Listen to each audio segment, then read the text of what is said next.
Hey guys, welcome back to the channel. This is story about what if Naruto and Temari being forced into a marriage by the Sand and Leaf Village Councils part 1. Before I start, please do support for more amazing content and comments for part 2.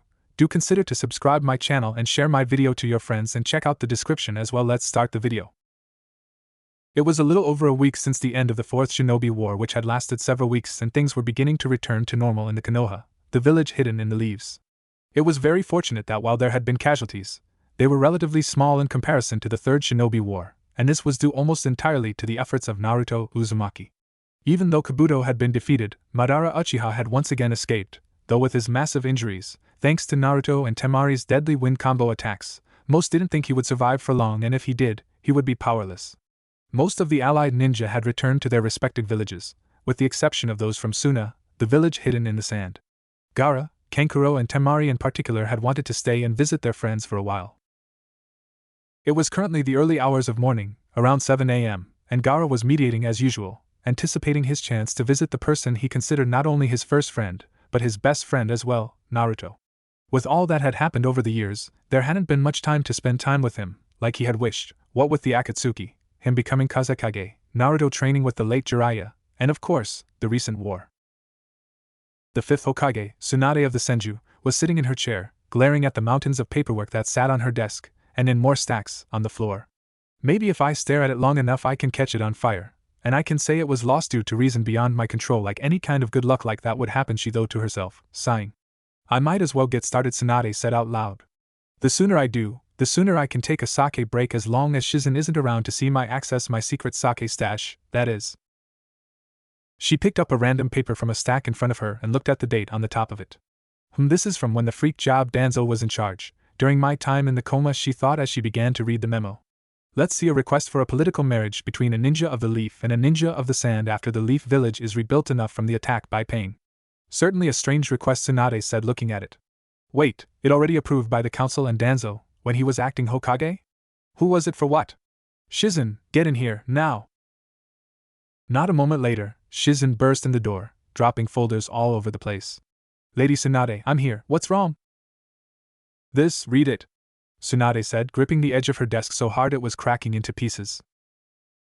Shizen took the now partially wrinkled paper and looked it over, before looking up at Tsunade. Danzo approved this? Why? Shizen asked, wide-eyed. Can you override it? No, I can't, damn it, Tsunade said, breaking off the corner of desk she was still gripping hard. What I want to know now is, why would Gaara approve of this? Maybe he didn't, maybe the Sand Village Council did while he was at the Kage Summit, Shizen said, dropping the paper onto the desk. Which means, he can't change it any more than we can, right? Damn it, I can't believe those stupid, fucking, pig-headed assholes in the council did this kind of crap. Tsunade yelled, slamming her fist into the desk, leaving a large indent in its surface. There's no way out of this, Umbukro. Go tell Naruto I need to see him. I need to explain this bullshit to him. The Umbu nodded before disappearing in a swirl of leaves. You have every right to be mad, but you should try to watch your language, Lady Tsunade, Shizen said, picking up the folders she had dropped a few minutes ago. You need to think about how this is going to affect poor Naruto. That's your top priority. Yes, I know you're right as usual, Tsunade said, taking a deep breath. Bring me some herbal tea, will you? I need to calm down. In fact, while you do that, Umbu Ox, go grab 5 bowls of ramen from Ichiraku Ramen. Naruto going to need to calm when he hears this as well. Something tells me this is going to be a long day for everyone, especially poor Naruto, said the Umbu, before she too disappeared. Speaking of Naruto, he was currently walking up, or rather running up the stairs of the Hokage Tower, to see what Tsunade had wanted him for. Though he was in a more or less good mood now, he wasn't entirely happy with his wake-up message, where he had been woken out of a half-asleep state as he was eating breakfast by an Umbu. He had ending up spilling some of his cereal, which the Umbu had snickered about, until Naruto had grabbed a handful of the wet cereal of the floor and hit the Umbu square in the face with it. The now irritated Umbu then quickly gave Naruto the message about the Hokage wanting to see him ASAP, and just as quickly left, grumbling. Naruto then grabbed his toast and got dressed, eating as he did, before jumping out his window and bounding across the rooftops towards the tower. As usual, when Naruto arrived at the door to Tsunade's office, he didn't bother to knock and simply kicked open the door. Hey, I'm here, Grandma Tsunade, what's up? He said, walking in. It's about time you showed up, brat. Have a seat. I got you some ramen, for a special treat, so be grateful, Tsunade said, sipping her tea. Go ahead, it's not poisoned, it's from that Ichiraku ramen stand you like so damn much. Free ramen? You are my favorite person in the world, Grandma? He said, jumping into the chair, grabbing the first bowl and slurping away. By the way, was this all you wanted? No, but go ahead and eat first. We'll talk about the important thing after you're done, Tsunade said, finishing her tea. Just hurry, it's quite important, you know. It is? Naruto asked, noodles hanging out his mouth. What is it? Maybe I should eat later. You're actually turning down ramen? Are you feeling sick or something? Tsunade asked, in disbelief. Naruto put down his now empty bowl and looked at her. We all know ramen is like the king of all foods in the world, but even I know that there are some things more important than ramen. Tsunade smiled and thought, Naruto, you really are growing up. I'm positive that if Kushina and Minato were still alive, they'd be as proud of you as I am, okay? But I warn you, this is not something I'm happy about, as my now broken desk can contest to, Tsunade said, gesturing to the dents, cracks and the broken corner on her desk. Now, apparently while I was out of commission and that nutbag, Danzo, was in charge, an agreement was made between the Sand and Leaf villages. A marriage agreement, to be exact. A marriage agreement? Who the ones they're forcing to marry, and why would Gaara agree to this kind of thing? Naruto asked, raising an eyebrow. I don't think he would make this kind of agreement. Well, me and Shizen think it was made by the Suna Council, during the Kage Summit, before Gaara returned to his village. Tsunade replied, resting her chin on her folding hands in front of her. In any case, this agreement was somewhat forgotten due to the recent war, but now that things are winding down, it will have to be implemented. Furthermore, we only know of the groom who has been chosen from our village. We're not sure of who the bride from not the Sand village will be yet. Who's the guy? Naruto asked, suddenly nervous. Anyone I know? Tsunade took a deep breath and closed her eyes before saying, yes, you do. They want the groom from the Leaf village to be an individual who was the hero of both the Pain Incident and the 4th Shinobi War. They want you, Naruto. She didn't hear a response and opened one eye to look at Naruto, and watched him stand up, with a neutral expression on his face. I'll be back in a second, Grandma. Tsunade watched as Naruto walked over to the window and climbed out, heading up to the roof. It was silent for a minute, then she heard him yell out at the top of his lungs, son of a bitch, what the hell? Shizen came walking into Tsunade's office and saw Tsunade banging her head on the desk. She also heard Naruto shouting out all kinds of nonsense from the roof. I take Naruto knows the bad news, Shizen asked, sadly. Isn't there anything we can do for him? Not in terms of stopping the marriage, however, there are some ways to work this to Naruto's advantage, Tsunade said, picking her head off of her desk. Does matter, I'm not doing it, Grandma, Naruto said, sitting on the windowsill, with his arms crossed. There's no way I'm marrying anyone right now, so there. Naruto, stop acting like a baby. It's not like I want this for you, any more than you do, and if you refuse there could be serious consequences for you and our village, Tsunade said, shaking her. Now, as I just said, I'm not about to let you do this without the two councils agreeing to some things that will help you out, and give you what you deserve. What I deserve? What kind of advantages are we talking about here, Grandma Tsunade? Asked Naruto, standing up with his arms now at his side. Not that I agree to this or anything, but they better be really good. There's no way out of this, Naruto, believe me, I thought of every loophole I think of, and nothing could stop this. Tsunade said solemnly. Now, as for the things I can do for you, first I'll require 2 witnesses. Shizen, go fetch either Sakura or Ino from the clinic for me. Right, Shizen replied, opening the door and walking out. Not a moment had passed, however, when she reappeared in the doorway, with Sakura. Turns out Sakura was on her way to receive her daily routines from you. I met her in the hallway here. Good, saves you a trip and as time. Sakura stepped forward with Shizen and closed the door, while you're at it. Tsunade said, standing up. First, I need to activate a privacy seal. But before I do this, Naruto, I need your permission to reveal your parentage to Sakura, and soon after, everyone else in the village, Tsunade said, looking at Naruto seriously. Can I? Naruto thought for a moment before nodding to her. Yeah, I guess I trust Sakura here 100%. As for the rest of the villagers, it was bound to get out eventually anyway. I guess they'll have to get used to it.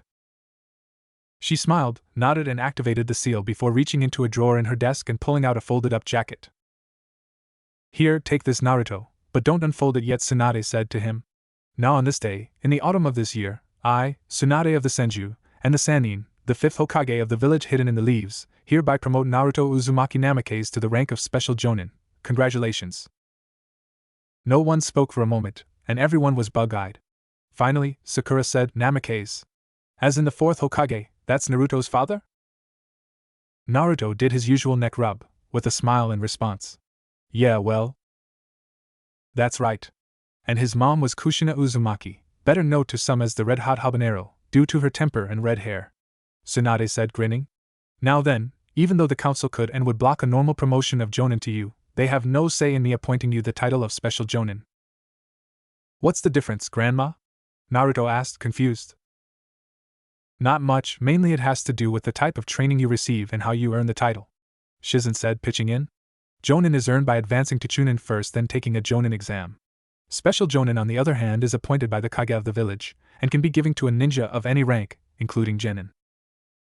Oh really? Naruto asked, before jumping and giving Tsunade a bear hug, almost knocking the woman over. Thank you, thank you, thank you. Easy, Naruto. As you like to regularly point out, I'm not young woman anymore, Tsunade said, hugging him back. I'm glad you like it, but that's not the only things you're getting. You'll also receive normal Jonin mission pay, and the rights to your father and mother's wills, including the Namake's mansion. My parents' house? Naruto asked, pulling away from Tsunade. Is there pictures of them there? Yes, plenty of them. In fact, Sarutobi made sure it would remain untouched by anyone, until you were ready for it, so it has far more of your parents' belongings than just pictures, Tsunade said, smiling. Speaking of which, you can look at and put on that jacket now. Naruto unfolded it, and they all looked at it. It was as long, as big, and looked a lot like his Toad Sage coat, except it was black with dark orange flames at the bottom, instead of red with black flames. It also had the Japanese characters for Special Jonin sewn in on the back. Wow, you look really handsome in it, Naruto Sakura said, smiling. Congratulations, you earned it. By the way, why is all this stuff happening all of a sudden? Naruto? What's the matter? Naruto just put his head down, so Tsunade explained the arranged marriage thing to her. To say she was angry was a bit of an understatement, and after her own rant, Tsunade's desk was completely destroyed, the victim of two women with monster strength and a Jinchuriki. So we don't even know who this girl is? Sakura asked, her fist clenched. No, we haven't received word yet from the Sand Council, Tsunade said, shaking her head. I just know Gaara isn't going to be any more happy about this than we are. I sent a messenger bird to where he's staying in our village right now, so we should expect a visit from him any time now. Sure enough, not a minute later, Gaara, Temari, and Kankuro walked in with Gaara opening the door with his sand, keeping his arms crossed. This is unacceptable, Gaara said, in his usual slow, deliberate style of taking. I was never informed of this, they went behind back. I am not pleased. You're not the only one, Gaara, Tsunade said, gesturing to Naruto, who was sitting, with his arms crossed. She explained when she believed it had been written, and about the recent request of the Suna Council, to activate the contract. And that's the way it seems to be. I sent a speedy message to elders in your village, and requested a response as quickly as possible. At the very least, we need to know who they'll be sending. All they said was it was a female kunoichi of high standings into their village. High standings? Then I think I know who they used to marry Naruto, though I'd rather wait for a reply to be sure, Gaara said, opening his eyes, which had been closed. As soon as we receive a reply, we need to meet here again. I am sorry I can help you get out of this, Naruto. You are my best friend, and I wish I could help in this situation, Gaara said, putting a hand on Naruto's shoulder. Naruto nodded but didn't say anything. Despite the good news of the promotion and getting his mom and dad's stuff, he was still down about the marriage. Temari, who was still extremely grateful to Naruto for him help saving her brother over the years, and who considered him a friend, crouched down in front of Naruto. Don't worry, you can consider me, Gaara and Kankuro, your family, and we'll help in any way we can, I promise, Temari said, before wrapping her arms around his shoulders and pulling him into a hug. After a moment, Naruto hugged her back before releasing, and letting her stand up. Thanks, Temari, Naruto said, smiling slightly. Temari smiled back and said, now, enough gloom and doom shit, let's go do something, all of us together. How about we celebrate Naruto's promotion to Jonin? Sakura said, putting a hand on her hip. Promotion? Kankuro asked, surprised. Well, looks like you're moving up in the world, Squirt. You know I'm only a year younger than you, makeup boy, Naruto said, grinning, and I'm as tall as you, so there. Who calling makeup boy? Kankuro yelled, before getting whacked in the head by Temari. Shut up, makeup boy, Temari said, crossing her arms. Oh man, not you too, sis? He whined, folding his arms and pouting. Why don't we head over to Naruto's parents' house, and I'll explain things to you three on the way over? Tsunade said, standing up from her desk. Come on, follow me. The group, which included Naruto, Sakura, Tsunade, Shizen, Gaara, Kankuro, and Temari, walked along the street till they reached the upper-class area of the village, which included such clan estates as the Hyuga clans and the now vacant Uchiha estate. Finally, they came to a stop at a huge gate with a large symbol on the top of it. It was the spiral symbol of the Uzumaki clan. Naruto, it will only open for a Namikaze and a Uzumaki, and since you're of both clans, you need to do it, Tsunade said, putting hand on his shoulder. Simply do as you would for a summoning, except press your blood-covered hand on the door, and say, blood seal release. Naruto did as instructed, and when he did, the gate glowed yellow for a moment before Tsunade stepped forward and said, okay, that means the seal is released, and we can go in now. They all walked through the gate and found themselves in a small town that appeared to have several large blocks to it. Holy crap, this place is big, Kankuro said, looking around. How big is this place, and is it all Naruto's now? Yes, it is all his, and as for the size, I understand it is even larger than that of the Hyuga's clan district. Tsunade replied to him. The Uzushigakyo village, where your clan came from, was well respected by the first and second Hokage as well, in my clan, the Senju clan in general, which is appropriate, considering our two clans are related to one another distantly as cousins, and marriage. In fact, FYI, not only is your clan related to mine, Naruto, but the founder of the Uchiha was started by the brother of the founder of the Senju clans. You mean you are kind of like my grandmother? And Sasuke was like my cousin or something? Naruto asked, both excited and confused. Does that mean I can call you grandma, and you won't get mad anymore? Tsunade sighed and looked at him. Yes, it does, technically, and yes, you can call me that, but not when we're in public. It makes me feel old. Naruto gave her a big hug. Thanks, grandma, I love you. Tsunade smiled at him and said, I love you too, brat. Now come on, let's get to your house, already. Temari walked ahead of her brother, so she was next to Naruto as they made their way to his house. Finding out you're related to the first, second, and fifth Hokage, on top of everything else, must be a lot to take in. Are you alright with this? Naruto looked over at her and smiled. You bet, even though the day stared kind of crappy. I just found out I have real family, Grandma Tsunade here. I've always wondered what it would be like to have a family. Well, I'm glad for you, Naruto, you deserve it, she said, looking ahead as they neared a large mansion. Is this it? Sakura asked, looking at the huge gates that showed a long path of trees leading to a huge mansion. It's insanely big. The path could be seen opening up to a huge area in front of the house with a large pond. Yes, it is, Tsunade said, opening the gates. Come on, up the path we go. A few minutes later they arrived and they looked around for a moment. The area outside the house was indeed large and even had a second, smaller mansion to the left and to the right. After a minute they walked around the pond and to the front doors, where Tsunade gave Naruto a yellow and red key to unlock it. He opened the door and they all stepped inside. It was surprisingly in excellent shape, considering its age. Like the outside, the inside was modern yet old-fashioned in its Italian style, with a large staircase leading to a second floor and doorways on either side of them as they stood in the main entrance of the house. Just how many rooms does this place have?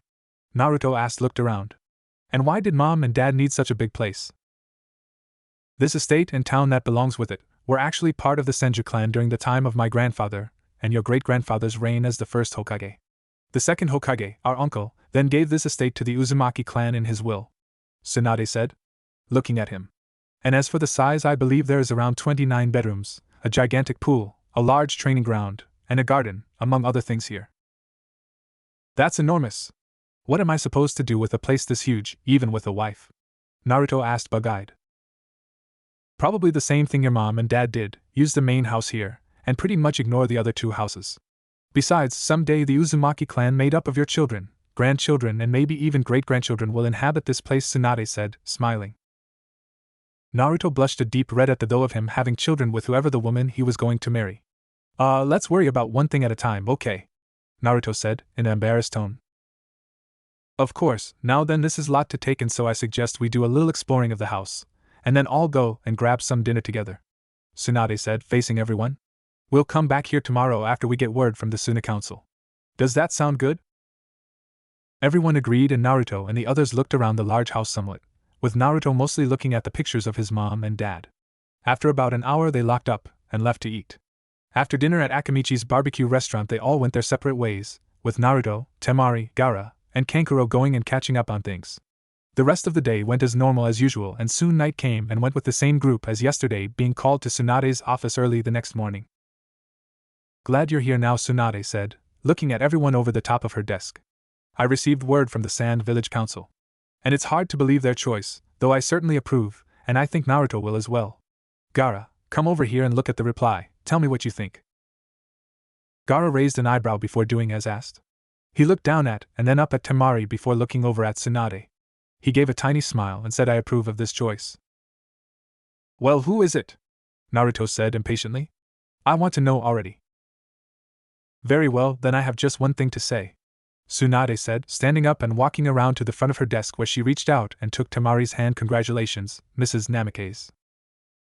No one spoke and just stared, except Tsunade and Gaara, who smiled, and Temari and Naruto, who both looked blank at the announcement.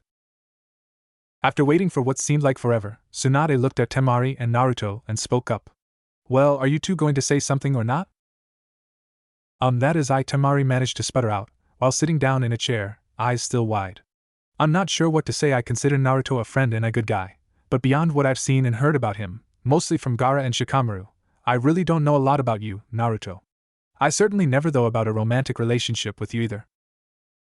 Yeah, same here. You're a really great girl, no woman, but I really don't know much about you either, Temari, Naruto said, sitting next to her. Well, getting to know one another is something you should do now, Tsunade said, and don't worry, the wedding isn't for about a month and a half, so you have plenty of time.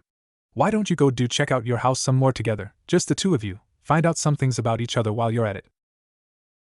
Well, I guess I wouldn't mind that, Naruto said, thinking, before looking over at Temari and blushing, for some reason he didn't know. As long as you're okay with it, that is, Temari. She looked over at him and wasn't sure what to feel about it, especially when she saw his blush slightly. I guess I wouldn't mind that either, Naruto, Temari said somewhat nervously. I'm ready to go when you are. Naruto helped to her feet and they walked over to the door. By the way, Temari, your personal stuff was apparently sent as soon as they received my letter. In Naruto, I sent some trustworthy ninjas, including Irika Yumino, over to your apartment and had them deliver your stuff as well. I'm sure it's there by now, Tsunade said to them before ushering them out the door and off to the Uzumaki estate. I think things will turn out okay for them. What do you think, Gaara? Tsunade asked, sitting back down. I agree with you. This will be good for the both of them, I believe, Gaara said, still standing. Me and Kankuro will return to our hotel for now and make our way home tomorrow after saying goodbye to our sister. Farewell for now, Tsunade, Shizen and Sakura. Alright then, I'll see you later, Gaara, Kankuro, she replied to them as they left. Why don't you return to the hospital and start your shift, Sakura? Yes, Lady Tsunade, Sakura said, walking to the door. You know, I'm glad Naruto has found both some family and maybe even love, cause if anyone deserves it, it's him. I couldn't agree more, Tsunade said, smiling to her as she walked out the door and left. And I hope he truly is happy, that little knucklehead. Elsewhere, in Dark Cave, Sasuke Uchiha was sitting down thinking about all that had happened recently. He looked over at his guest, for a lack of a better word. The situation was reversed from when he met the man the first time. Back then it was after he had killed Itachi, and had been saved and had his wound treated by the man. I can't believe how strong that loser Naruto is getting either, he said in frustration. Every time I get a little stronger, he goes and gets even more powerful. It's not fair, damn it. Patience, Sasuke, said the man, apparently awake now. You'll soon have your vengeance, and so will I. We just need a bit of time. Time, that's the only thing we do have right now, old man, Sasuke said, growling, but you're right, we will have our revenge soon enough on both Naruto and the Hidden Leaf Village, won't we, Madara? In due time, yes, but for now, I must rest, and you must train, Madara said, flashing his Rinnegan and Sharingan eyes.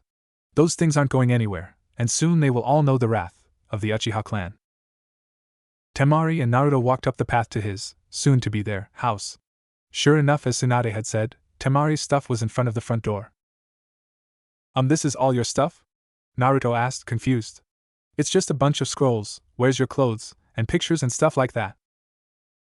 Storage scrolls, but you should know that already, don't you? Temari asked, looking over at him. Wait, you don't have any idea what a storage scroll is, do you? No, sorry, I think I might have heard of one before, but I never bothered asking what it was, Naruto said, embarrassed. How's it work? It's simple, you draw out the right symbols, usually for what's inside, and use the appropriate amount of chakra to place an item or items into the scroll and then again to release them, Temari said, as she picked up a couple of scrolls and walked inside. It's hard to believe you don't know about this type or thing. I was taught by Baki-sensei about a week after I graduated from the Ninja Academy in the Suna. What has Kakashi Hatake been teaching you all these years? To be honest, outside of walking on trees, and assisting in helping me figure out my chakra element, and develop my use of it, After I came back from training for 3 years, nothing, Naruto said, looking down at the ground. I guess because he ignored me and Sakura so he could focus on Sasuke Uchiha. I see, sound like a pathetic sensei anyway. How much do you know about using wind chakra? Temari asked, putting down the scrolls for a moment. I know from personal experience that you can use that wind-style energy ball thing in the shape of a giant shuriken, but what other wind techniques do you know? Naruto thought for a moment, and rubbed his chin before answering while smiling in a cheesy manner. None. Temari groaned and smacked him in the back on the head. Hey! What did you do that for? He cried out, rubbing his head. Only knowing one elemental move after all this time is kind of pathetic. It's not something to be proud of, Temari said, giving him a look of irritation. Looks like we're going to have to change this, huh? We are? Naruto asked, looking up. How? Don't act stupid, 'cause I know you're not. We're going to have training sessions, moron, Temari said, picking up the bundle of scrolls off the floor. As soon as you help me put some of my stuff away, I'm going to play teacher and show you the grade school storage scroll technique later. We'll have to work on your wind chakra. Now let's get moving. Yes, ma'am, he replied, picking up the rest of the scrolls and wailing in behind her. By the way, I had some shadow clones come here beforehand and map out this house. I can take you to our bedrooms.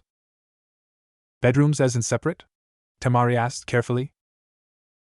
Well, yeah. I mean, even though we're going to be married, I figured you want a separate room to yourself. I mean, I'm kind of used to being on my own, and suddenly living in the same room is kind of weird, Naruto said, as they climbed up the stairs and down the hall to the right. I bet it's the same for you, huh?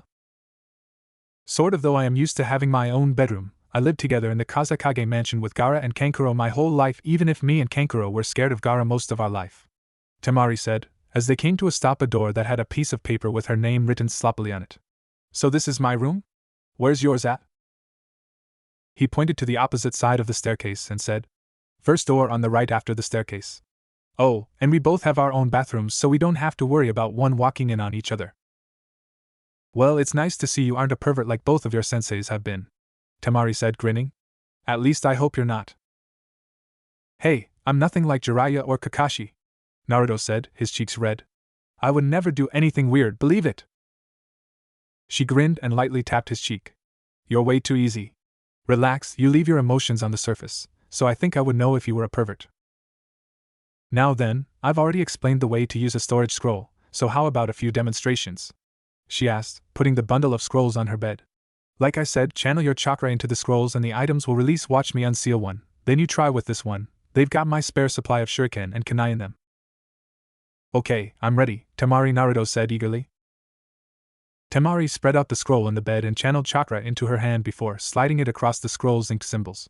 A small pile of kunai appeared in a puff of smoke. Alright, your turn, Naruto. He nodded and tried to channel chakra into his hand. His hand glowed blue and he spread it across his scroll. But the shuriken didn't appear, so he poured more chakra into it, and still nothing. He got frustrated and kept pouring more and more of his chakra into the scroll until it glowed blue. Temari looked over to see if he had got it, and saw the blue glowing scroll. What the hell did you do? It shouldn't be glowing. Well, it wouldn't work, so I thought more chakra would do the trick, Naruto said sheepishly. What happens with it glowing blue like this? I don't know, I've never even heard of something like this happening, Temari said, nervously. Throw it out of the room, before it explodes or something. Right. Naruto replied, grabbing the scroll, which started to shake. I think it is going to explode.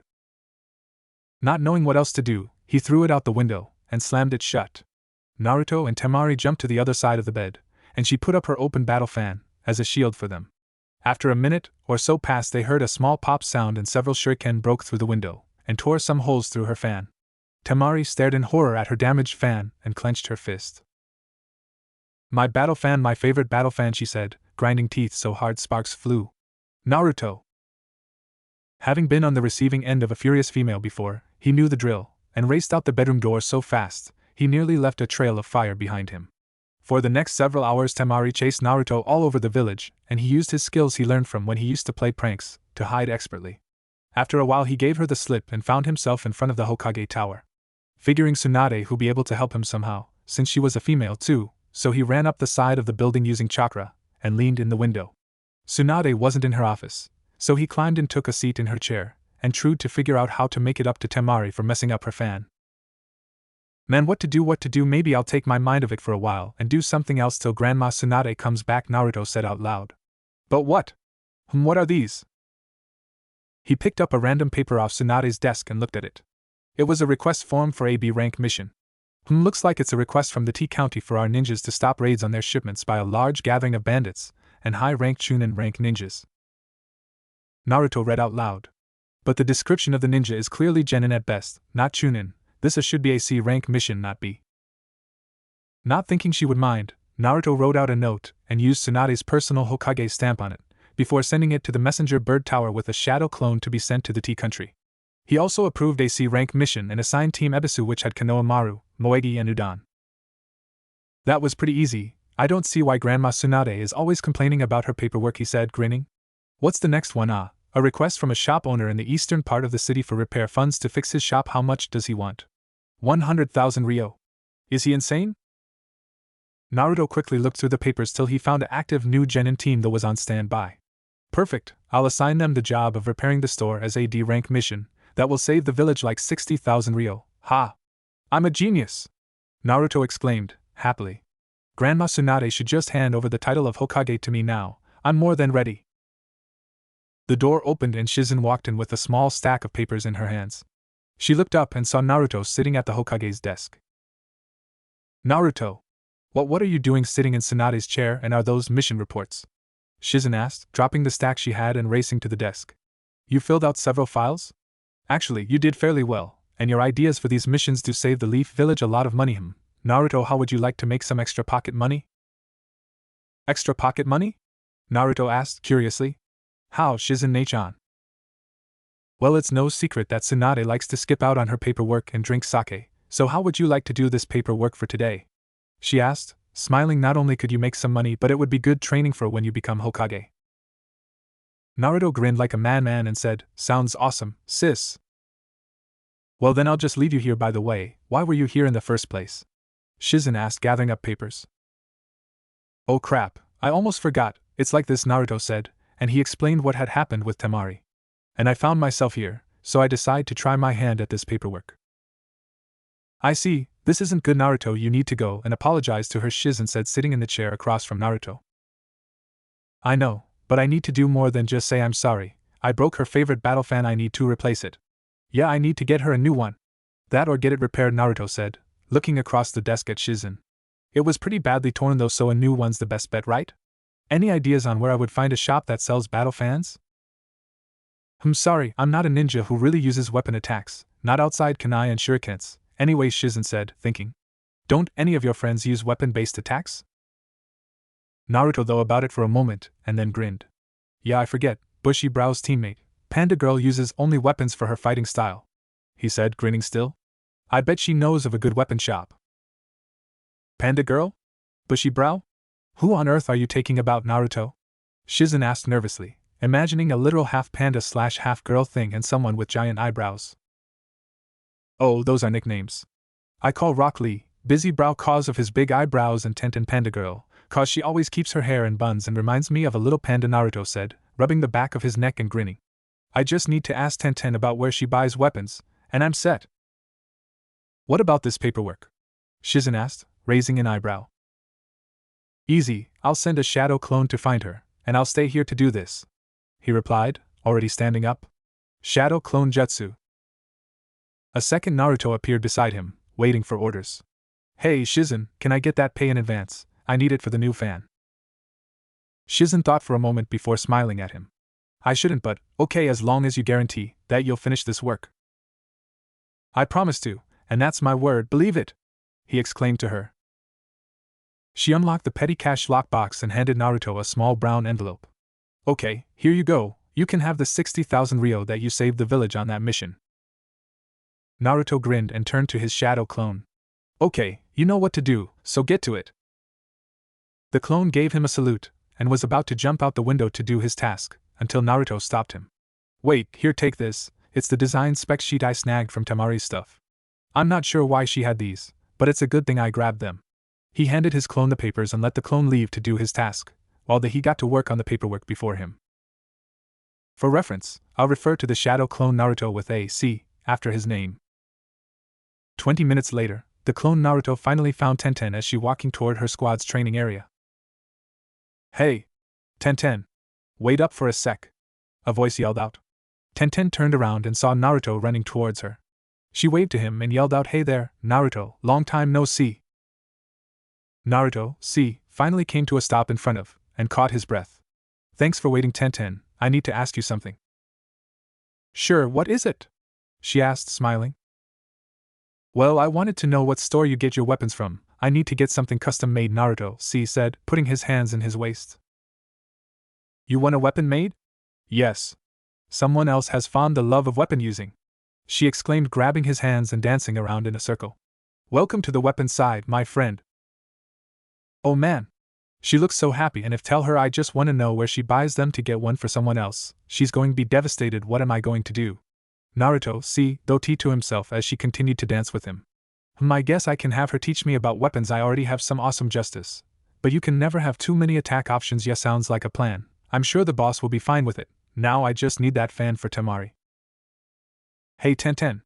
Can we stop celebrating for a minute? You're making me dizzy," Naruto, exclaimed to her. "Oh, sorry about that, I got caught up in the moment," Tenten said, blushing slightly. "So what is it? Did you want to start right now?" First off, I can't start today. I'm actually on a self-appointed mission to get a custom battle fan made for someone, a fellow wind user," Naruto, said to her. "By the way, are we done holding hands yet?" Tenten looked down and realized she had never let go of his hands from before. She turned dark red and instantly let go of his hands. Sorry," she said, looking away. By the way, you said you need a weapon made, right? Well, my dad runs a local weapon shop, and I'm sure he'd be happy to make it for you." "Gee, thanks Tenten, you rock," Naruto, said out loud. "So, can we go? Where's the shop?" "Right, follow me," she said, pulling him along.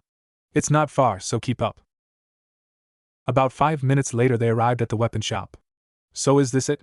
"It just says Konoha Advanced Best Weapons Shop, no offense, but that's not a very original name for a shop, you know," Naruto, exclaimed, looking up at the sign. "Yeah, I know, Dad wanted to call it the Fighting Dragon, but Mom said no," Tenten said, sighing. "Well, come on in, let's see about that battle fan of yours." They walked in and went past the front counter into the back, where a large muscular man, with brown hair and a ponytail, was working on a sword. He looked over and saw them, giving them a nod. "Hey there, sweetie, who's your friend?" he asked, raising an eyebrow. "This is my friend Naruto, you know, the guy who saved the village from the Akatsuki member Pain, and more recently, the hero of the 4th Shinobi War," Tenten said, proudly. "Is that so? Well, good to meet the Leaf Village hero in person. What can I do for ya?" he said, shaking Naruto's hand. "You name it, you got it." "Really? That great, cause I kind of came here cause I need a custom battle fan made for a wind user friend of mine. Can you do it?" Naruto, asked, looking hopeful. "Yeah, sure thing, young man. When do you need it?" Tenten's dad asked, putting down the sword he was working on. "And do you have a specific design in mind?" "Yeah, I have the design specs for it right here. I need a replica of this fan," Naruto, said, handing the man the papers. The man looked over the papers for a moment before looking at Naruto. "This is a somewhat basic battle fan, and shouldn't be much of a problem to do. I can modify a partially constructed one I have and have it ready for you in a couple of hours," he said to him. "How's that sound?" "That's great," Naruto, said, grinning. "I'll come back and pick it up then." "You have to go?" Tenten asked sadly. "I was hoping we could begin your weapon training today." Naruto, patted Tenten on her back gently. "Sorry, Tenten, I gotta get back to the Hokage's office. I'm doing some important work for Shizen," he said to her. "But tomorrow, we'll begin my training and have a blast with it, okay?" Tenten smiled at him. "Sounds great. I only have team training in the morning, so how about after lunch at 1 o'clock? She asked him. "We can train together then." "Sounds good. See you tomorrow, Tenten," Naruto, said, walking to the doorway. "And I'll see you, Tenten's dad, in a few hours. Thanks again." They both waved him off, and once outside, Naruto, dispelled himself, so the real Naruto could absorb his memories and experiences. Back at the Hokage's office, the real Naruto paused the paperwork as he felt the shadow clone's memories and experiences. "Ah man," Naruto said out loud, as he sighed. Shizen walked back into the room and looked at the now somewhat depressed Naruto. "Naruto, what's wrong all of a sudden?" she asked, concerned. "Is it about a mission that needs approved?" No, but in order to get that weapon made for Temari, my clone kinda agreed to be taught about and trained using different weapons with Panda Girl. I mean Tenten, he replied, looking absently at a paper in front of him. And it starts tomorrow. Well, it was worth it for Temari, right? Shizen asked, trying to give it a positive spin. I guess it was, probably, he replied, still slightly depressed. It's not like I don't like Tenten or anything, it's just I don't really use any weapons outside of shurikens and kunai, but I did already promise. And I never go back on my promises. By the way, outside of destroying Temari's fan, do you think things are going okay with your relationship with her? Shizen asked, curiously. Relationship? I'm getting married to already, right? What's the difference? He asked, genuinely confused. Shizen felt like smacking herself in the head, but chose not to and instead said, Naruto, you can't get out of this marriage, but you do want one built on love, right? Love? Yes? He answered unsurely. She sighed and shook her head. Yes is the right answer. You need to take her on dates, spend time with her, really get to know her, and eventually you'll fall in love, she replied, smiling dreamily. Dates, huh? What do I do on a date? He asked, but never got an answer because Tsunade walked in the door, grinning happily. I can't believe Ibiki thought he could drink me under the table. Ha! What a lightweight! Tsunade said, walking forward a few feet. Huh! Naruto, what are you doing sitting at my desk, doing official paperwork? I let him, for some extra pocket money, Lady Tsunade, Shizen said, walking over to her. I actually have a good reason for it, and I think after hearing about you'll agree it was a good idea. Oh really? Then by all means, explained Tsunade said, folding her arms. It had better be good, Shizen. Shizen went on to explain everything from when she first found him at her desk to just a few minutes ago. And so as you can see, he was perfect for this job, Shizen said, standing behind Naruto, her hands on his shoulders. Was all Tsunade said, before walking over and looking over a few mission reports and requests. Well, you did do a good job with this, alright. How would you like to take over this stuff for me again tomorrow, brat? Tomorrow? Sorry, Grandma, I promised Tenten to train with her, remember, he said, rubbing the back of his neck. And even more importantly than that, he needs to get closer to Temari, have a real relationship with her, Shizen chimed in. I see you don't know much about that stuff though, do you? Tsunade said, putting the paperwork back down. Okay, how long before you pick up that fan thing from the shop? It's a battle fan, Grandma, and I have like an hour and a half or so. Why? Naruto asked, wondering what she was up to. Tsunade grinned and pulled up 2 chairs to the front of the desk, and had Shizen sit next to her. For the next hour and a half, me and Shizen are going to teach you a few things about women and relationships, so listen up, brat. Naruto could only gulp as Tsunade began, and although he knew the information would be invaluable, part of him wished he was getting tortured by Ibiki or Anko instead. Elsewhere in the village, both Anko and Ibiki sneezed. I hope no one's talking about me, they both thought, before getting back to their duties. And that's basically all you need to know for now, although I'd recommend getting some more current advice from a girl around your age as well, maybe Ino or Sakura? Tsunade said, standing up to stretch. Sakura, Naruto said sadly, as he turned and looked out the window. Naruto, we're all aware of your feelings toward her, but unfortunately, you don't a chance now, so deal with it, Tsunade said calmly. I know this is tough on you, but this could be a really good thing, so give it an honest chance, okay? Now get going, you do have get that fan, right? Yeah, I almost forgot, he replied, grinning. It should be ready by now. He jumped to the window, ready to go after it. Hey, get her a flower while you're at it, and make sure to apologize sincerely, Shizen said to him before he left. He gave a nod, and leapt out, en route to the weapons shop. By the way, even though both Naruto and Temari are Jonin, and Sakura is Chunin, we're going to make Temari part of Squad 7, which will still be active as a team. Get me a form, will you, Shizen? I'm sure I'll get that from. Don't you think his relationship will go okay with Temari, Lady Tsunade? Shizen asked, looking over at her. Don't worry, that boy's got pure luck, and a lovability about him that few women can resist. Once they get to know him, that is, he'll be fine, Tsunade said, sitting down in her chair. But now I gotta finish this paperwork. I really need him to show me how to use shadow clones. Hey, Shizen, you know how to make shadow clones too, right? Tsunade asked, in as sweetest voice as possible. She turned but only saw the door hanging open and Shizen gone, the sound of retreating footsteps the thing that broke through the quiet. Shizen! Get back here, and teach me the shadow clone technique! Tsunade yelled, racing out the door after her. I don't want to do paperwork. Meanwhile, Naruto picked up the battle fan, to which Tenten's dad insisted he not pay a cent for, and had a shadow clone race to pick and dethorn a couple of wild roses and then meet up with him by the gates of his district. He was still getting used to that one, and chuckled as he took the flowers from his clone, dispelled him and raced up the path to his house. He arrived at the house and slowly opened the door, looking around for Temari. Looks like she's not even here. Good, I can just put this in her room, before she gets back, Naruto said quietly. Put what in my room, Naruto? Said a female voice, from above him at the top of the banister. I looked for you for quite some time and I almost thought you weren't coming back. To be honest, that thought kind of made me somewhat disappointed.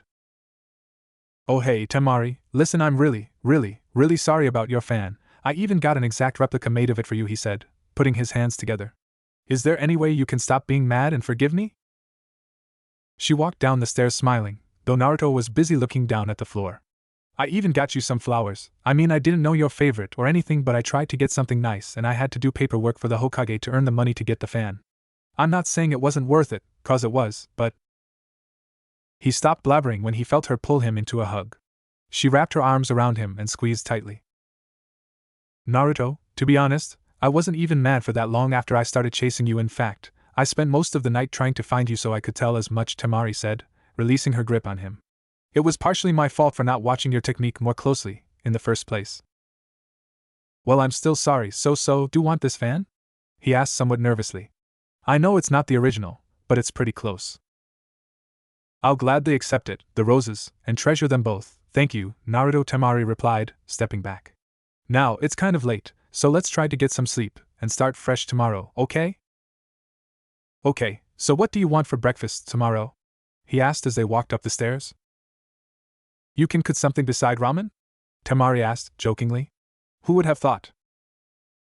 He groaned and said, Come on, Temari-chan, believe it or not, Pervy Sage, I mean Jiraiya, had me learn some cooking skills during my training all those years ago, not to mention I've always lived alone, and learned some stuff from the old man third Hokage too.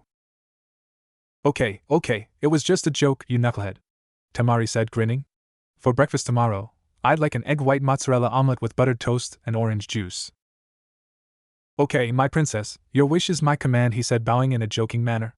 So, I guess I'll see you tomorrow then, Temari, good night.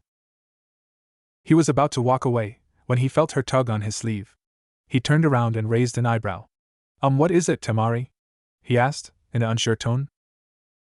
We technically just made up from our first relationship-related fight, and we are about to go to sleep, right? She asked, smiling. Do you know what two people in a relationship who make up after a fight or are about to go to sleep do? He shook his head and stared blankly at her. She smiled and walked up to him. She leaned forward and kissed him on his cheek, and was pleased to see he had turned bright red, after she pulled away. Before she walked her room, though, she turned and said, By the way, for future reference, my favorite flower is the desert lily.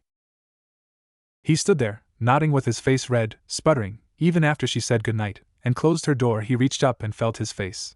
He had gotten kissed, sure it was only on the cheek, but it was his first kiss nonetheless. All he could do was smile, and walk to his room to get ready for bed. There was a note from Irika saying he did Naruto a favor and set up his bedroom for him, and that he wanted to get together when he had a chance to get dome ramen and catch up.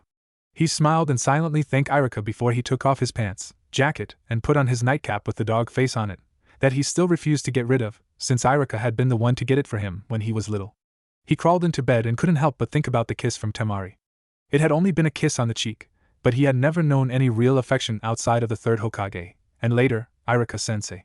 He still wasn't sure about marriage, and couldn't deny his feelings he still had for Sakura, but he was beginning to think that maybe marrying someone like Temari wasn't the worst thing in the world to happen to him, after all. With that, the long day caught up with him, and he was snoring away. Meanwhile, Temari was laying in her own bed, thinking about all the things that had happened that day. It's hard to believe I'm getting married in a little over a month and a half, she said to herself. And to Naruto Uzumaki no less. I should be angry about being forced to marry someone, but at least it's a trustworthy and kind person. It could have been a hell of a lot worse, all things considered. I could have had to marry that lazy-ass Shikamaru. She couldn't help but laugh about that. Sure, he's gotten a bit better, but he's still lazy, easily distracted, unmotivated as ever, and would rather sleep or watch clouds than do anything else, she stated, looking up at the ceiling. I also think it was quite amusing to watch him lay down on the ground to look at clouds next to the tree during the final round of the last Chunin exams. Either way, This is going to be a very interesting thing, she thought to herself. I guess since I haven't got any more experience in relationships than he does, we're both going to have to play this by ear, but I think I'm looking forward to it. With that, she too went to sleep, wondering what tomorrow would bring.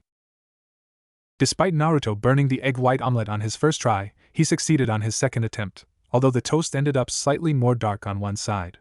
Temari was however pleased with the effort he made to keep his promise of making her breakfast, and didn't care that he failed first. She knew he had done well, either way.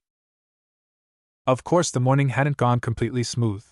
With both of them half asleep, either of them seemed to remember the other was there and came out of their rooms about the same time in their pajamas, Naruto in his boxers and t-shirt, Temari in a shirt and panties. Needless to say that when they saw each other they quickly raced back into their rooms, faces red. They met each other in the hall a few moments later, this time with more clothing on. Good morning, Temari, Naruto said, with slightly red cheeks, as he avoiding eye contact. Hey there, Naruto, good morning, she replied, her face also red. Okay, how about we ignore what happened and start fresh, sound good? Naruto gulped and nodded, trying to get the image of Temari in her underwear out of his mind. He wasn't a pervert, just a healthy teen boy, so it wasn't his fault. Yeah, let's do that, Temari. Shall we go get breakfast? I did promise to make some. She agreed and they went on their way, down the stairs. After breakfast, Temari decided, mostly due to Naruto bugging her to do so, that would go and begin his wind chakra training. They used the map Naruto had done up with his clones to find the training area. Holy crap, it's huge, Temari! Naruto exclaimed, spreading his arms outward. It's like 3 squads 7 training grounds combined. Yes, it definitely is big, almost too big, Temari said, looking around. This was probably the grounds that was used by a large group of ninjas at once. Are you ready to begin, Naruto? She looked over and saw him using his Rasengan against some small trees. So impatient, Naruto, get your butt over here, now! Naruto stopped what he was doing and ran over to her, skidding to a stop by her. Here and ready, ma'am, he said with a salute. Temari grinning and shook her head. You can be so weird sometimes, Naruto, you're lucky you're kind of cute. He sputtered slightly at the comment but managed to keep his blush to a minimum. After a moment he said, So what are we doing first? Temari-sensei? Just stick with Temari, smartass, she said, smiling. We're going to go back to basics, Naruto. First, you need to sharpen your chakra, and use it to cut a leaf in half, with as clean of cut as possible. So, grab a leaf of a tree, and hold it by the stem. He nodded and grabbed a leaf of the nearest tree. He held it by the stem as instructed and focused his chakra, like a Suma sense had taught years ago. After a moment, dozens of deep cuts appeared in the leaf, before he cut it almost in half diagonally. Not bad, but you waste too much chakra, and you took too long to cut it in half, Temari said, looking at the pieces of leaf. But all things considered, it's a good start. Once you get better you may want to think about getting battle fan like I use or some other wind manipulating weapon, in order to manipulate your wind chakra, and unleash some very powerful attacks in the process. So cool! Naruto exclaimed, balling up his fists. I can't wait to learn some awesome moves. Hee. One thing at a time there, ramen boy. Temari said, smiling at him. I'm not teaching you anything until you get a lot quicker and more accurate with your wind chakra release. But Temari, he pouted. Why not? Sorry, but you need to control your wind chakra better first, so that you actually do more power attacks, Temari said, in response, while holding her hand on her hip. And by the way, that pouty face doesn't work on me, so give it up. He folded his arms and mumbled about unfair woman, while she laughed at the spectacle. 1 minute he acts like a grown-up that's wise beyond his years, the next like a 5-year-old. At least he's got a fun personality, she thought to herself. By the way, Temari, are you going to go visit Gaara and Makeup Boy? Naruto asked, serious once again. They are leaving tomorrow, and you probably won't have as much time to visit them after we're married. Temari thought about it for a second. It's true she hadn't spent a lot of time just relaxing with her brothers since the end of the war. She was too busy dealing with diplomatic-related things that had her running all over the village. I think I'd like to do that, you don't mind? She asked, looking back at him. I would like to see them again before they left. Not at all. If I had family I know I'd want to visit them, especially if I wouldn't get to see them again for quite a while, Naruto said, in a sad manner. Naruto, Temari said, feeling sorry that outside of the Hokage, he hadn't had any family most of his life. You have me now, and furthermore, Gaara and Kankuro, or as you call him, Makeup Boy, could be considered your brothers now as well. I guess you're right, I have brothers. This is so awesome, Naruto said, cheering up. I have a grandma and now 2 brothers, and soon a wife too. I'm really happy, you know? I'm glad to hear it. Being gloomy doesn't suit you. Temari replied, walking up to him and resting a hand on his shoulder. We're all here for you, so don't you forget that, knucklehead. Will do, he replied, grinning. So why don't you get going? I have training and other things to do as well, you know. Really now? Okay then, I guess I'll see you later, Naruto, she replied, putting her battle fan on her back and walking away. I'm not sure how long I'll be gone, but I'll try to get home around dinner time. Bye, Naruto. Bye, Temari, he yelled, as she walked off down the path to the front gates. Now then, first things first. I promised to train with Tenten, and then I gotta find a way to set up a great date with Temari, like Grandma Tsunade and Big Sis Shizen told me to. I'll figure out the date thing later. Now I gotta go meet Tenten, Naruto said, as he ran to lock up the front door. Afterwards, and hopped into the trees and leaped from branch to branch toward the main part of Konoha. As Naruto went off to train with Tenten, Temari decided to visit her brothers, Gaara and Kankuro, before they left the village, and Naruto had suggested. She went straight to their hotel and nodded at the guards. Is Gaara and Kankuro around? She asked them. Yes, they are, Lady Temari. Please go in, one of the guards said, and stepped aside for her. She walked and found Gaara doing paperwork at his desk while Kankuro was fixing some joints on one of his puppets. The both looked up when she came inside, and greeted her in different ways. Hey, how's it going, sis? Is Blondie behaving? Kankuro asked, smirking at her. Don't be an idiot, Kankuro, even if it is very hard for you to do, she replied, smirking back. Everything's fine the most part. For the most part? Gaara inquired, putting his paperwork aside. Is there something wrong, problems perhaps? Not really, I mean he did damage my battle fan beyond repair yesterday, but it's fine, she said casually as she sat down on a free chair. He broke your battle fan? Kankuro asked in surprise.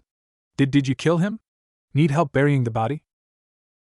No, I did not kill him, because A, it wasn't entirely his fault, and B, he went through a lot of trouble to buy me an exact replica of it for me to replace it, Temari said, crossing her arms. I should be used to it by now, but you know, it feels cold compared to the sand village. So you and Naruto made up? Gaara asked, standing up slowly. Yeah, he might be a goofball, but at the same time he seems to be a really sweet guy, Temari said, smiling. I'm almost tempted to thank the Sand Council for this. Without this marriage thing, I might have missed out on getting to know him. So you're okay with this whole thing? Kankuro asked carefully, well aware of Temari's temper. I thought you'd be pissed. Oh, believe me, I am, as the training fields at Naruto's house, or I guess our house now, can contest to. Temari said, scrunching her eyebrows. But there's no sense in being mad at Naruto or the Hokage, it's not their fault. That belongs to the Sand Council, the Leaf Council, and that traitor Danzo. They're the ones who did this, though even now I don't understand why, given how much he apparently hated Naruto. Well, it's good to know you two are getting along more or less, Kankuro said, going back to his puppet. Yeah, it is, I guess, Temari said, smiling. I wonder what our future holds, no doubt with the number one most unpredictable knucklehead ninja at my side, it's going to be very interesting. I am certain he will make you happy, Temari, Gaara said, folding his arms. He did make it a promise after all. He never breaks a promise. Meanwhile, in the Hokage's office, Tsunade was half doing her paperwork and half pushing it off onto Shizen to do for her. The door to her office opened and Shizen came in holding a numbers of papers with a strange look on her face. Shizen? What's wrong? Tsunade asked, setting down the mission report she was skimming over. Since it was revealed to the other clan heads about Naruto's marriage and status as the only surviving member of the Namikaze and Uzumaki clans, there are a few other clans that apparently aren't happy with Naruto marrying Temari and want him to marry girls from their clans instead. Shizen replied, walking over to the desk with the papers and setting them down. Which clans are involved in this argument? Tsunade asked, raising an eyebrow. A number of them, actually. Shizen said, looking at one of the papers she had brought in with her.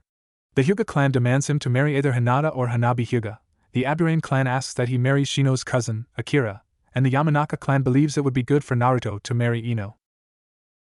3 clan fighting the marriage rights to one blonde knucklehead, Tsunade said, putting her elbow on the desk and resting her chin on her hand. Obviously they're all denied. Do they really think they have a shot? Apparently yes, Shizen said, with a worried expression on her face. In fact, all of the clan leaders I just mentioned have made appointments to see you and discuss this all at the same time. Tsunade slammed her face down on the desk in frustration. A stupid bickering dumbass, she said, her face flat against the desktop. Fine, what time are they going to be here? Looks like in about 15 minutes, Shizen replied, with a sympathetic look on her face. Sorry, Lady Tsunade, I just got this paper myself. How is it Naruto can cause my headaches when he's not even here? Tsunade asked rhetorically, as she picked her head off the desk. Shizen just smiled nervously at her, and didn't know what to say in reply. Are they already here waiting to start the meeting by chance? Tsunade asked, in a depressed tone. I'm not sure, but I can go check the waiting area, if you like, Shizen said, walking to the door. By all means do, the Hokage replied, opening a drawer on her desk. And if they are there, bring them up so we can get this shit moving along. Yes, of course, Lady Tsunade, she replied, walking out the door and closing it behind her. As soon as she left, Tsunade pulled out a storage scroll and activated it. Out popped a small bottle of sake, which she eagerly took a big gulp from. Nothing like some fresh, relaxing sake to calm you down before a no doubt stressful meeting, she said to herself before she heard faint footsteps coming towards her office. Shit, must be Shizen with the clan heads, better put this away for now, I'll need it afterwards. She quickly resealed the sake into the scroll and put it back into her desk, and just in time as the door opened just as she closed the drawer. You're here, welcome, Hayashi Hyuga, Shibi Aburame, and Inoichi Yamanaka, Tsunade said, in as a polite voice as she could muster. Have a seat and we'll begin. The three took their seats and waited for the Hokage to start. Before we begin, Shibi, may I ask where the Aburame clan leader is and why you're substituting for him? Tsunade asked, in curiosity. He is unfortunately dealing with the rebuilding of our clan's diminished Kikaichu insect colonies that were lost in the war and could not make it, Shibi replied in the usual soft-spoken Aburame way. As the second in command of our clan, I was sent to in his place. Very well, then we can begin now, Tsunade said. The reason for this meeting is due to all three of your clans claiming that Naruto Uzumaki should marry into your clan instead of marrying into Temari's family. We'll go from left to right, so we'll start with you, Hayashi. Thank you, Lord Hokage. There are many reasons why he should marry into my clan, including his lineage as being the last of highly praised Uzumaki clan, and the Namikaze clan. He is also related to you and the Senju clan in general, making him the great-grandson of the first Hokage, the great-grandnephew of the second, the son of the fourth, and the grandson of you, the fifth. He's related to 4 out of the 5 Hokages of this village. That means he should marry into clans from here, not another village, Hayashi stated, with arms folded and his face calm and stoic. As fascinating as that history lesson is, I'm already quite aware of these things, Tsunade said, folding her hands together and putting them on the desk. Tell me why he should marry into your clan in specific. Of course, outside of keeping his bloodline contained within the village, Naruto's positive influence has changed both my daughter Hinata and my nephew Neji for the better. Before, Hinata was scared of everything, wouldn't try, barely made it to Genin, could barely speak without stuttering and had no confidence whatsoever. But Naruto changed that, and now she is strong, confident, and is back on track to be the next clan head, Hayashi stated, looking forward. If they were to marry, then just imagine how far she could go, and I now know about Hinata's massive crush on the boy, which she's apparently had since before the Ninja Academy. He obviously cares about her as well, so it would be a perfect match for them. I see. Well, what about you offering either Hinata or her younger sister as potential fiancés? Hinata at least makes sense, but Hanabi is 11 years old. That's nearly a 6 years difference in age, Tsunade said in outrage. You expect him to marry a 11-year-old girl? Why on earth would you want that anyway? In nobility, it is often the case that girls are married off to men that are sometimes as much as 20 or 30 years older. In this case, a mere 6 years is hardly that bad, Hayashi said calmly. Besides, Hinata only has about a year left before it's decided whether or not she becomes the next clan head. If she is deemed unworthy, then it will fall to Hanabi upon her 18th birthday. As such, the council will no doubt push for her, the next clan leader, to marry Naruto instead of Hinata. Tsunade sat back and tried to absorb the information Hayashi had given her. It was true that she couldn't interfere in clan traditions such as marrying daughters to older males, and that keeping the bloodlines of both the Uzumaki and Namikaze in the village would also be seen as important if this case was brought to the attention of the Fire Lord. Still, she hadn't even heard from the other 2 clans yet, and had to consider their views as well. I see your point well, Lord Hyuga, but I cannot make any decision without the Fire Lord's input. Besides, I also need some input from the Yamanaka and Aburame clans as well, she finally said, after a few minutes. Shibi Aburame, you're next. He nodded and began. Much of what Lord Hyuga stated is quite true, however, besides us having always been supportive of him in council meetings, the Aburame clan can uniquely sympathize with young Naruto, as while he has but one presence living inside of him, my clan's bodies are host to the presence of millions of insects, and are much like him in that regard. You too make some good points, Tsunade admitted. Finally, Inoichi, you can have your say now. Thank you, my lady. The reasons Naruto should marry into my clan are as follow. First, my daughter Ino will be the next clan head and is his age. Secondly, she has spoken about how amazing he is, and how cute he is since his return to the village from his nearly 3 years long training. Inoichi said, clearing his throat afterward. Now, another thing to consider is that as a clan of mind walkers, we would be skilled in assisting him with any mental anguish from dealing with the 9-tailed fox he carries. Once again, you a good point. However, in your case, from what I understand, your daughter Ino was one of the many children who tormented him as a very young boy. Just because her opinion of him has changed for the better in more recent years, doesn't erase her cruelty towards him. Tsunade said, looking at Inoichi. I'm sorry, but I must look out for Naruto's best interests. Even though I couldn't stop his marriage to Temari in the first place, I do have input about this particular situation, and I believe that aren't benefits to him marrying into your clan for you to justify your position. Your clan has no say in this as of now, I'm sorry. I see, Sai, very well, I will take my leave, Lord Hokage. Inoichi replied, standing up and walking out the door. Now as for you two, Tsunade said, looking at Inoichi and Hayashi. If you still wish to challenge this marriage, I'm required to send a message to the Fire Lord, wait for a reply, which may take between several days and several weeks. Furthermore, this will require me to send a message to Suna Council, informing them of your challenges, and put the current marriage plans of Naruto and Temari on hold as well. Hayashi spoke up at that moment.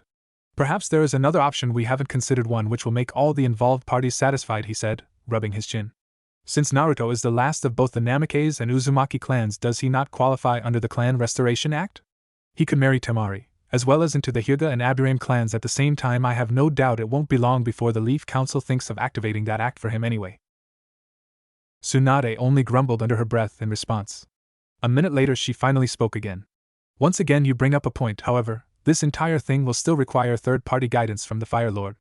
And since I take it you're both serious about going through with this challenge, I need to send a message to him. Are you both in agreement to this? Both Hayashi and Shibi nodded wordlessly to her.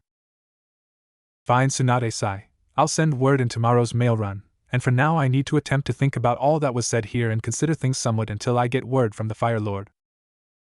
The two clan leaders then both stood up, bid her farewell and left. As soon as the door closed she collapsed onto the desk. Ugh, Shizen, why do so many people insist on making both my life and Naruto's life so damn complicated? I'm not sure, Lady Tsunade replied Shizen, who had been quiet the entire meeting. So what are we going to do anyway? Not a damn clue, but at least I brought us about 3 or 4 weeks, she replied to her assistant. 3 or 4 weeks? But I thought you said it would take between several days and several weeks, which implies a maximum of 2 weeks, not 3 or 4, Shizen said, confused. Why would it take so long, Lady Tsunade? Tsunade grinned at her and said, because I'm going to have one of my Umbu deliver it, and take a slow and very long detour to get to the Fire Lord, and then another detour on the way back. That way it will stretch the mission out to 3 or 4 weeks. I see, but what can you do in 3 or 4 weeks to help Naruto, that you can't do in 2? Shizen asked, almost afraid of the answer. Don't you worry, I have it out planned out, Tsunade said, still grinning. Trust me. After nearly 2 hours of training with Tenten, which mostly centered on the uses, strengths, and weaknesses of several different weapons, they decided to call it a day. To be more accurate, however, they stopped because Might Guy, Rock Lee, and Niji had showed up telling Tenten they had a mission. They bid each other farewell and went their separate ways. Naruto walked through town, with his hands behind his head, thinking. I still need set up this date thing, like Grandma Tsunade and Shizen Nichin told me to, but I've never been on a date before, so what do I do for a date? Not noticing where he was walking, he ended up in front of the flower shop owned by Ino's family. Ino's a girly girl, I bet she'd have some advice on dating better than no one, I guess. He opened the shop door and walked in, finding Ino standing behind the counter, looking bored. She looked up when the door opened and saw Naruto come in. Hey there, Naruto, she said, giving him a smile. Never thought I'd see you in here. Don't you usually pick your own flowers? Yeah, I do, but I'm not here for flowers, Ino-chan, he said, walking up to her. I need your advice on something. My advice? She asked quizzically. Sure, what is it about? Well, it's about setting up the perfect date, he started to say, but he barely got that out before Ino squealed like a schoolgirl. Oh my god, oh my god! Who is it? Who are you dating? Did Billboard Brow finally say yes? Is it someone else? Ino asked in one breath, her eyes twinkling. He reached out and put his hands on her shoulders. Calm down, Ino-chan, sheesh. No, it's not Sakura-chan, and if I tell you absolutely cannot tell anyone, besides Sakura-chan, who already knows, he said calmly. Do you agree? She took a deep breath and nodded. I promise. Now tell me, tell me, tell me. Naruto groaned and began to regret coming into the shop.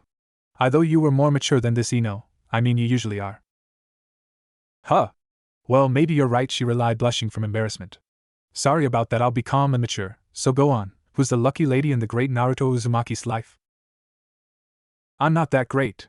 But as for who it is, it's Temari of the Sand Village, Naruto replied, putting his hands in his pockets. The blonde girl who's always hanging around with Shikamaru? Ino asked, in surprise. I never would have seen that one coming, that's for sure, so how did you two, hook up? It's a long story and one I'll tell you some other time. Now about that advice, he said, trying to get her back on subject. Will you help me plan a perfect date for her or not? That should go without saying, of course, she replied, putting her apron on the coat hook and closing up the shop. Come on, we'll head back to my house. I only have about 15 minutes till my lunch hour break anyways. We'll discuss things there. Okay, sure, lead the way, Ino-chan, Naruto stated, following her out the back door and down the street. After walking for a few minutes, they stopped in front of a 2-story, light blue house. So this is your house, Ino-chan? Yup. Let's go in, Naruto Ino replied, walking up to the front door and opening it right up. Come on, hurry up, if you want advice then get a move on. Right. You're sure your parents won't mind you bringing home a boy, especially me? He asked, hesitantly. She stood in the doorway and looked at him. Relax, A, you're just a friend who's getting relationship advice, and B, my parents know that you're not the 9-tailed fox, Naruto Ino said, smiling. Now come on, stop stalling. He gave her a smile back and walked inside with her. Her dad, Inoichi, was writing up a mission report. He looked at them as they entered the living room. Ino, I see you're on your lunch break, he said, putting paperwork down. And you brought Naruto here? I hope you're not trying to date him so you can use his status as a hero to boost your popularity. Dad, Ino yelled. I am not trying to date him, or use him like that. Sheesh, Naruto's my friend, for crying out loud. Alright, I believe you, so then what are you two up to then? He asked, raising an eyebrow. Simple, I'm helping him set up the perfect romantic date, Ino said, holding her hands together, with a dreamy look in her eyes. I wish I had a guy to take me on a romantic date. Is it too late for you? Break it off with her? Ino, relax. Are you going to help me or just make googly eyes at me? Naruto asked, with a tiny red tinge on his cheeks. I could always ask someone else. No, wait, I'll stop. There's no one better at this type of thing than me, she said, pleading. Don't take away my fun, I mean my love of helping people, hee. Right, Naruto said, shaking his head. Typical Ino-chan. Well, come on, what should I do for this date? Just out of curiosity, who's the special lady, Naruto? Inoichi asked. Well, it's Naruto said nervously. Her name is Temari from the Sand Village, Dad, Ino replied for him. This is going to be their first date, both with her and in general, and he's asked me for help. Well, I need to turn in this report to the Hokage, so good luck with that, Inoichi replied, walking to the front door. And don't try anything adult like I trust you, but I'm still a father. Dad, Naruto is not some perverted creep, he's a gentleman who would never try anything like that, Ino yelled at her dad. He exited the house, but poked his head back and momentarily. I was talking about you, Ino, he said, with a small grin, be closing the door. Ino ranted and raved about her dad, while Naruto just grinned to himself. After she was finally done, she took him into the living room and she sat down on the couch. Okay, have a seat and we'll begin planning your ultimate date, she said, smiling. Come on, sit, I'm not going to bite unless you're into that kinky type of thing, that is. Naruto sputtered out a no way, while Ino just laughed at him. Okay, jokes aside, are you ready? Yeah, Naruto said, sitting down on the couch. Let's do this. Ino grinned and rubbed her hands together. Okay, so the first thing you want to do is. An hour or so later, Ino had indeed helped him come up with an amazing date, as she had promised, though some of her ideas were a bit weird. And remember, even though this isn't a fancy dinner, make sure to open the door for her, pull out her seat for her, be polite, and don't eat fast either, Ino said, as Naruto walked out her front door. As he gave a wave as he ran off, she remembered she had to get to the hospital for her shift, and fast. Shit!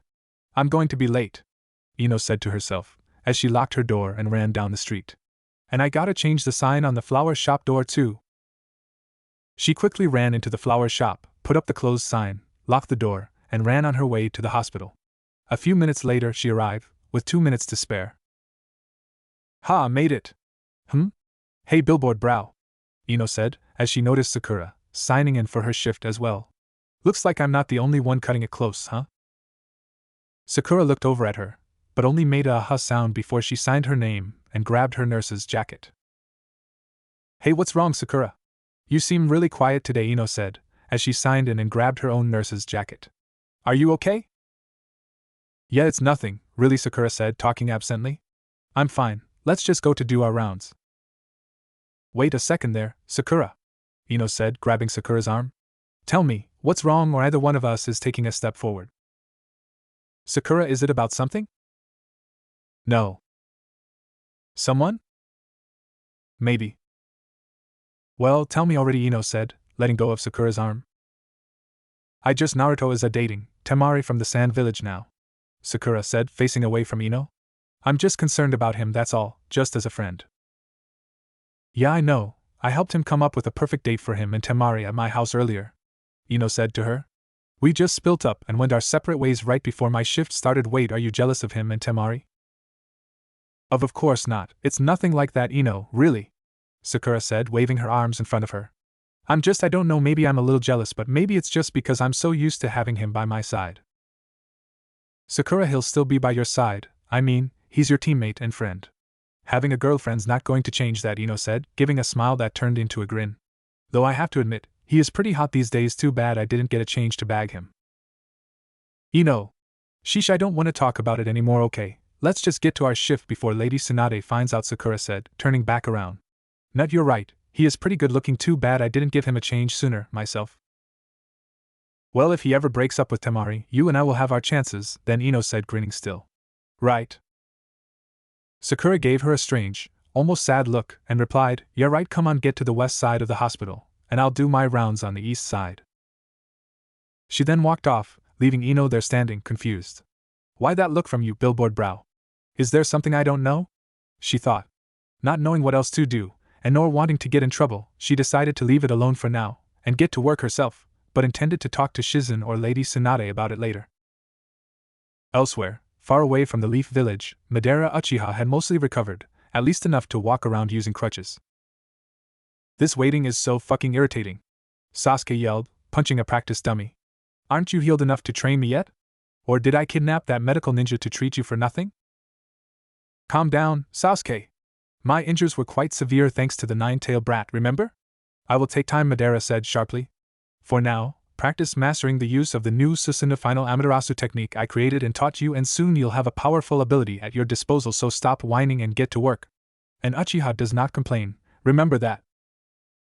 Sasuke growled in Madara's direction but didn't say anything. Instead, he walked out the door and headed to the training area. As he activated his Mangekyo Sharingan and built up his chakra to activate the Susanoo, all he could think about was the not-so-far-away day, when he would finally kill Naruto along with the rest of the Leaf Village. And now watch the village burns to ground, with its villagers screaming for help, despite there being no one left to come to their aid. Sasuke started to snicker at the thought, and then went into a full-blown laugh. Hee hee ha ha ha ha ha ha ha. And his insane laugh rang out through the area, as he trained and plotted his ultimate revenge. It was after Ino's shift, and late in the day. She had to deliver the day's reports to the Hokage, and then she could leave for the day, and she wondering if Naruto's date had gone okay with the advice she had given him. Speaking of Naruto, she had some things to ask the Hokage or Shizen about Sakura in regards to Naruto. She knocked on the office door and got a reply to come in, a moment later. Hello there, Ino, did you come hand your reports in? Shizen asked, looking over some paperwork on Tsunade's desk. Yeah, I did, Ino replied, handing the papers to her. By the way, I had a strange conversation with Sakura earlier. A strange conversation? Shizen asked, giving her a curious look. What was it about? It was about Naruto, actually, Ino replied, pitting a hand on her hip.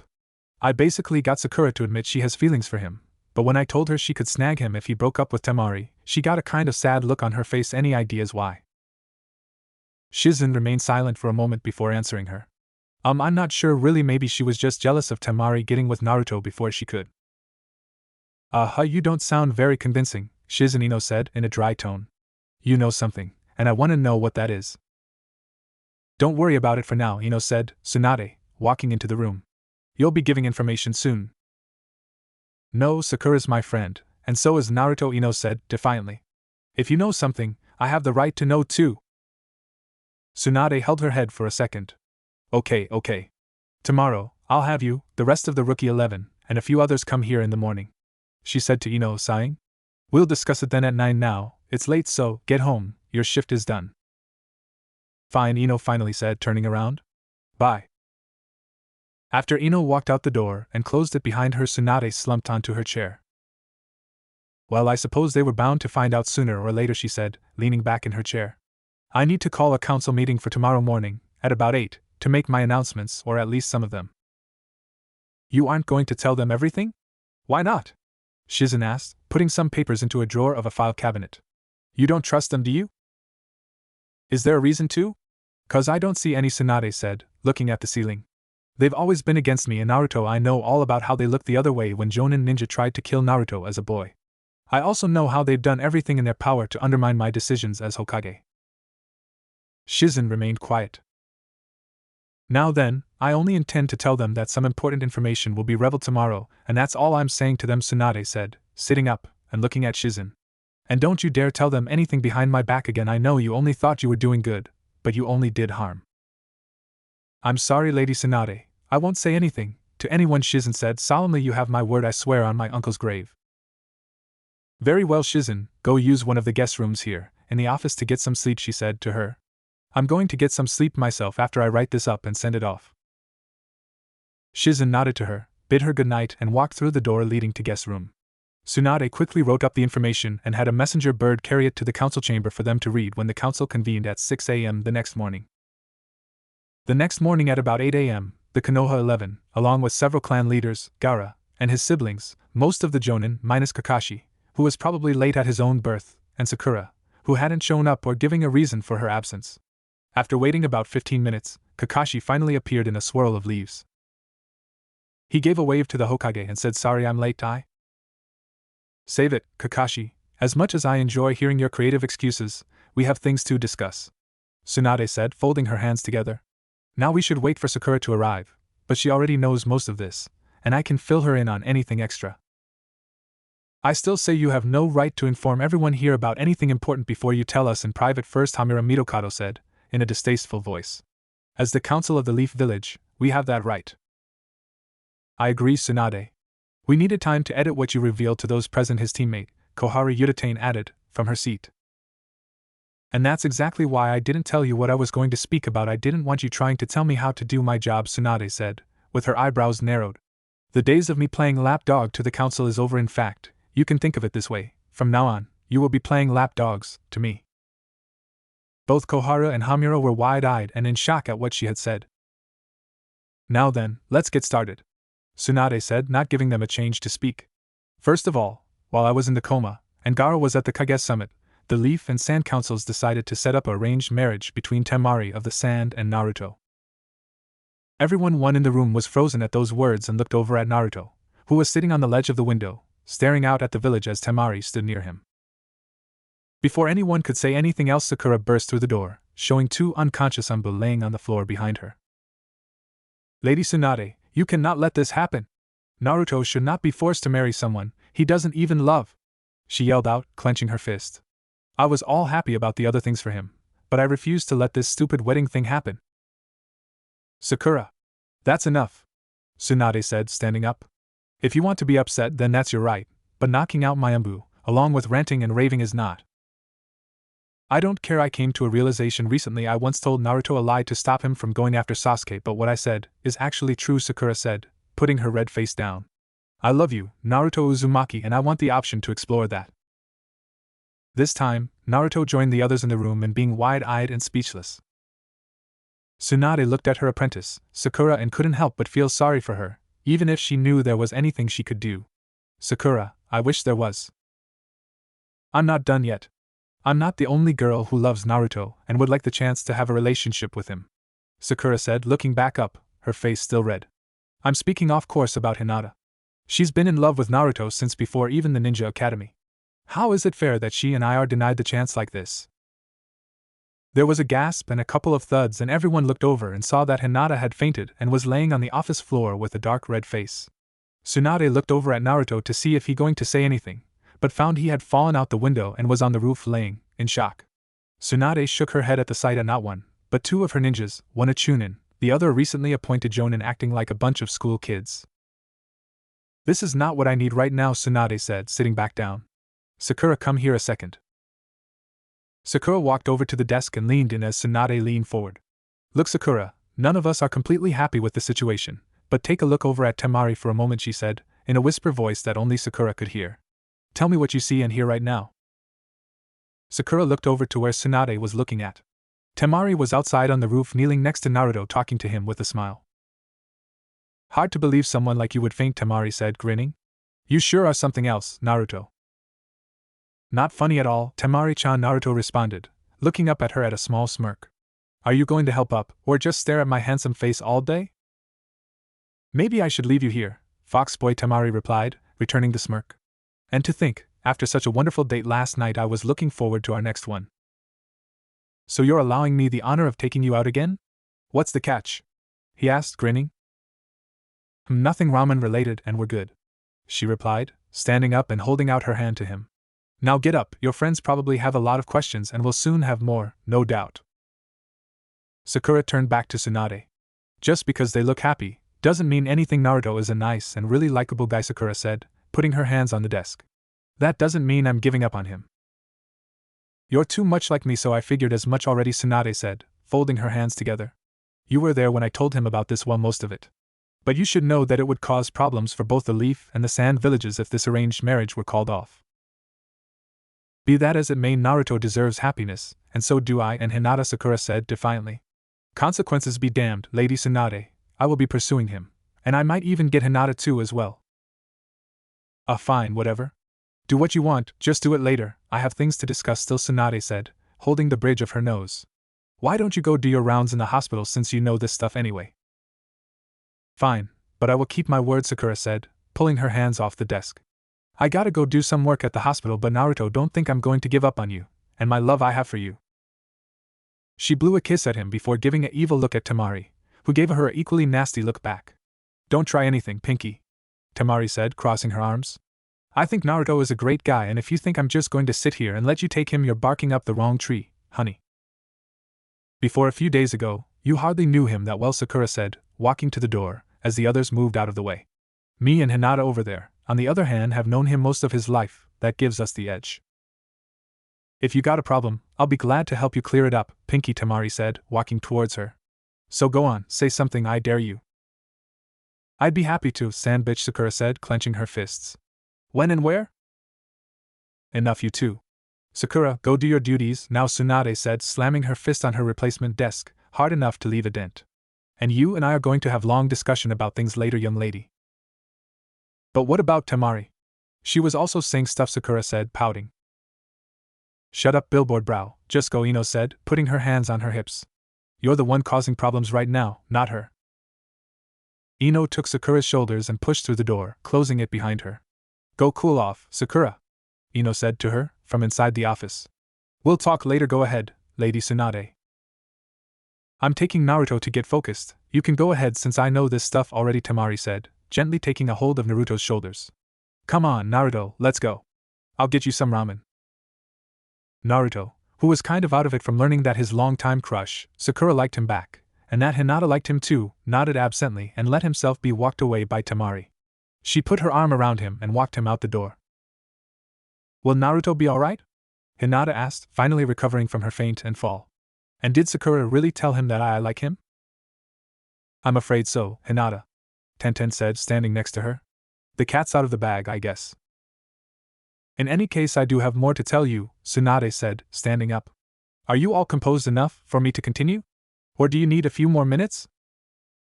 Her question was obviously directed at Hinata, who she was looking at. Hinata was looking down, but gave a small nod in response. Tsunade nodded back to her and leaned against her desk. Alright then, as I said, Naruto and Temari are being forced into a political marriage, but that's not the end of my news about him, Tsunade said, looking around the room. Naruto could be considered the most royal person in the Leaf Village, as he is related to some of the most powerful and well-known ninjas to ever grace the Leaf Village, and the world as a whole in general. While most of the individuals present didn't know how to respond, Niji, who while also surprised, was used to hearing extraordinary news and remaining calm, spoke up. I see, how is this possible exactly, Lady Tsunade? He asked calmly, though those who knew him well enough could see a bit of shock dancing in his eyes. As some of you may know, I am related to the first and second Hokages. Naruto is as well, she said to them. And furthermore, he is also related to the fourth Hokage and me as well. The fourth Hokage. Tsunade held her ringing ears, that kind of hurt from the loudness of everyone yelling at the same time. You people are even more loud than Naruto can be sometimes, Tsunade mumbled, holding her head. If you are done, I'll continue. Tsunade then explained Naruto's connection to the first and second Hokages. Then she told them of how his mother, and the wife of Minato Namikaze, was known as the fierce and powerful Kunoichi, known as the Red Habanero, Kushina Uzumaki. And the powerful Uzumaki clan and its village, the Hidden Whirlpool, was so well respected by the first and second Hokages that to this day we honor them by displaying the village's spiral symbol on many things, including chunin and jonin vests. Tsunade said in one long sentence. Now, after all I've explained, are there any questions? What does this mean for Naruto's standings, privileges, and responsibilities? Shikamaru asked, as one of the few calm people there. I figured that you'd be the one to know stuff like this, Tsunade said, grinning. Yes, those things will change for him as a result of this information being made public now. These lies are outrageous, Tsunade Koharu Yutane said as she stood up. Just how far will your lies go, to make that demon seem like a hero and noble person? You're dismissed from the council as of this moment, Koharu. Grab your shit and don't come back, Tsunade said, trying to control her anger. And if you feel the same way as she does, then you can join her, Hamura. You have no say in such a thing, you need to learn your place, Hamura started. No, you need to learn your place, you old hags, Tsunade yelled out. Now get out my office, get your crap, and leave, or I'll have you escorted out against your will. Do I make myself clear? Both Hamura and Koharu looked they were going to say something more, until Tsunade snapped her fingers and two Umbu appeared beside them. The Umbu walked the two out the door, and it wasn't long before the sounds of footsteps faded. Now, as I was explaining, Naruto is the last of two different and powerful clans, so yes, he will soon be required to have a seat on the council, and a few other responsibilities that will be determined as we go along, Tsunade said, sitting on the edge of her desk. I will also be assigning some bodyguards to him at his new house, and maybe even a few of you chunin during missions he goes on, though those will be somewhat more limited than before. Now I suggest you all take some time for this massive wealth of information to set in, Tsunade said, walking behind her desk and sitting down. You're all dismissed. Everyone slowly made their way out of the office, with Tenten and Niji putting their hands on Hinata's shoulders to comfort the girl, who would no longer be able to get with her longtime crush. Close by, Naruto had finished his 10th bowl of ramen, while Temari sat next to him, with several of her own bowls in front of her, 3 total. The owner of Ichirakutuchi had been a bit surprised when she wanted a second and then third bowl of ramen. She had simply said that was some stupid girl who constantly worried about occasionally gaining a few pounds, and that she could easily work off any extra calories with training. After they finished, they walked away towards the Uzumaki clan area, with them walking side by side. Feeling boldish, Naruto slipped his hand into Temari's, and was pleased to find she closed her hand around his, squeezed his hand gently. They had really come to like one another, and though it was hardly love yet, it wouldn't be long before it turned into it. They made their way down the street, through the gate, and up the path that led to their home. They decided after the things that had occurred already they would take the rest of the day off, to relax and enjoy each other's company. So Naruto-kun, when can I expect a second date? Temari asked, as they sat down on the roof of their house. I really found our first one to be really fun overall, so I hope the second one will be too. Naruto looked over, and despite feeling a little strange still from the stuff being talking about at the Hokage's office, gave her a smile. Don't worry, how about tonight? He asked, looking hopeful. I know you don't want to go anywhere, so I know I make you dinner here. You make dinner for us? No offense, Naruto, but your kitchen skills are a little lacking, Temari said, giving a smile. Maybe you do that some other time after you practice a bit more. No, really, I can do it. I can have my clones read every book on cooking they can find at the library, and then I'll practice a bit too, Naruto insisted. I've cooked before, you know. Pervy Sage had me learn a few things. I just never made eggs before, that's why it didn't turn out so great. Well, okay, if you really want to set up something, go for it. I'm looking forward to it, Temari said, standing up. I'll see you later. Where you going, Temari-chan? Naruto asked, standing up too. Well, if we're going to have a date, I need to get a nice looking outfit for tonight, she said, smiling. I told you I never went out on date before my one with you, so I don't much in the way of date appropriate clothing to wear. You don't have to dress up, just wear what's comfortable. I'm sure you'll look great, he said, with reddening face. She grinned and gave him a quick kiss on his cheek, before walking away. That's sweet, but even I like to dress up sometimes, she said, crouching down to jump onto the balcony to get inside. Then she added, in a somewhat sultry voice, I think you'll like it too, Naruto-kun. She left the red-faced Naruto standing there saying wow. As he said, Naruto sent several clones to the library and spent the next several hours reading every cooking book they could find. After reading and reading, the clones began to dispel and Naruto slowly absorbed the information they had learned. As soon as he absorbed the info from the last clone, he immediately began trying out different recipes, hoping to come up with the perfect dinner date for Temari. While Naruto was preparing dinner, Temari was in town looking for the perfect dress, and she was having a few problems. She hadn't really brought much in the way of dresses and didn't know which shops had what. I should have just said it was a casual date like the first one was, Temari said to herself. I wonder what places around here have good dresses? Temari? A female voice said from behind her. What are up to? I thought you went off with Naruto earlier. Temari turned around and was Ino standing there. Oh, Ino, hi, Temari said, looking at her. I'm actually looking for a nice dress for my date with Naruto tonight, but I've never shopped for anything like that, either here or in the Sand Village. Shopping? Date? Eek? Ino squealed out at her. OMG. I love shopping. Can I join you? Please say yes. Temari was sure about going anywhere with the shrill girl, but didn't really know any other females in the city, so she didn't have much choice. I'm sure if you show me where the best shop for dresses are, Temari said, reluctantly. Deal? Ino squealed again, much to the annoyance of Temari. Awesome. Okay, let's go, she said, pulling Temari along like a rag doll. We're going to have so much fun. Somehow I just know I'm going to regret this, Temari said, trying to keep on her feet as Ino pulled her along. After a long time of being shown the shops, Temari settled on getting a kimono instead of a dress. She picked out a black colored with dark blue flower-adorned kimono, a red obi belt, and matching sandals. I thought a dress would be better, but I gotta say, that kimono really suits you, Temari, Ino said, smiling. Naruto's going to forget how to breathe when he sees you in this. Well, I don't know about that, but I do hope he thinks I look good in it, I suppose, Temari said, looking in the mirror. I'm not really a girly girl or anything, but all the same, I gotta admit, I do feel nice dressing up like this. I know, right? Anyways, go take it off and get changed so we can leave, Ino said, setting down her bags. And I want to hear about your date tonight with Naruto too. Well, actually, I'm letting Naruto come up with it again. He insisted on it, in fact, Temari said, as she changed out of the fancy kimono and got back into her normal attire. Honestly, I'm feeling excited and nervous at the same time about our second date. The first was a lot of fun, so I'm hoping this one will too. Really? Well, I'm sure it will be magical, Ino said, grinning. You're so lucky to have found a great guy like Naruto. I mean, I noticed him before, but with the stupid war crap going on, I never got a chance to make a move. Yes, I suppose I am, in a way, Temari admitted. I never would have considered dating him before, but after getting to know him a bit, I think like the idea of marrying him. After they were done, they bid each other farewell and went their separate ways, with Temari really looking forward to her date. She soon arrived at home and found a note attached to the door from Naruto. She quickly pulled it off the door and looked at it.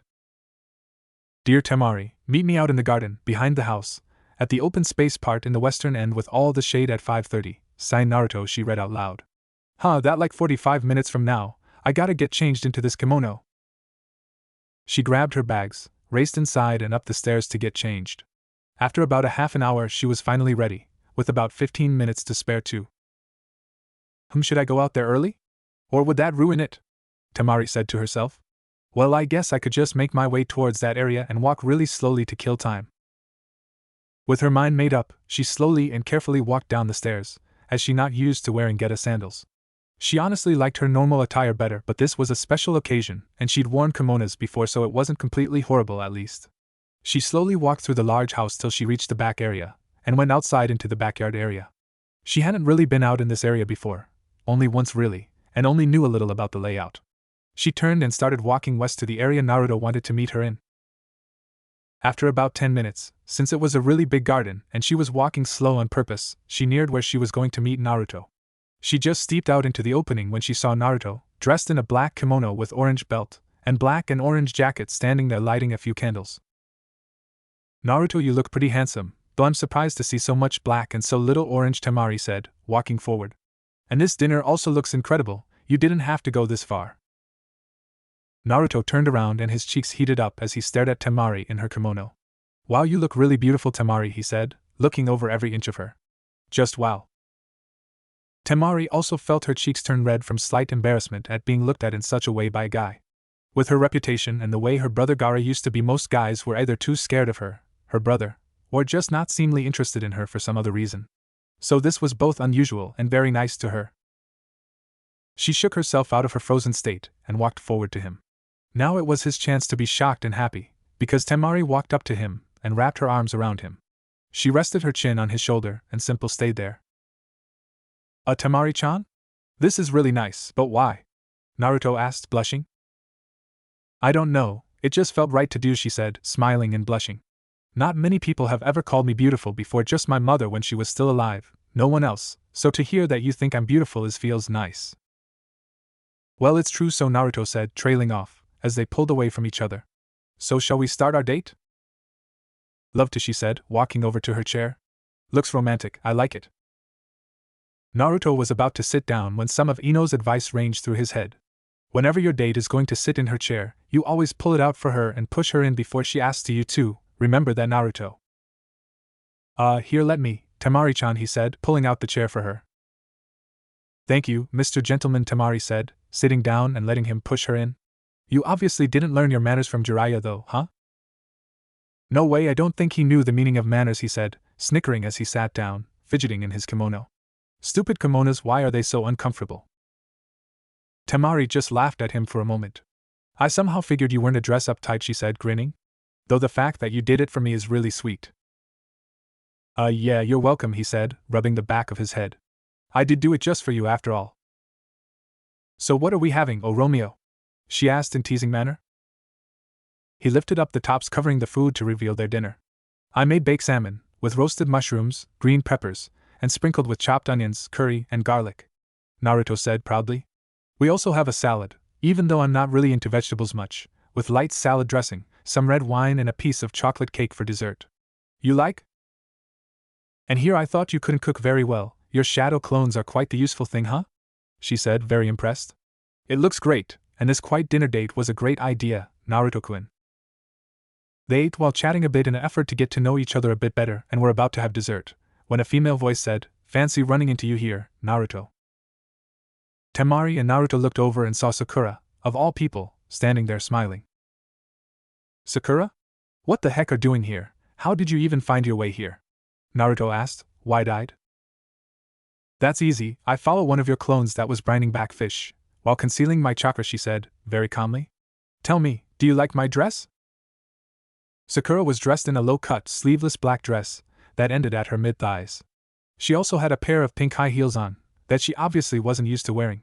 "You like, Naruto-kun?" she asked, walking forward, while swaying her hips seductively.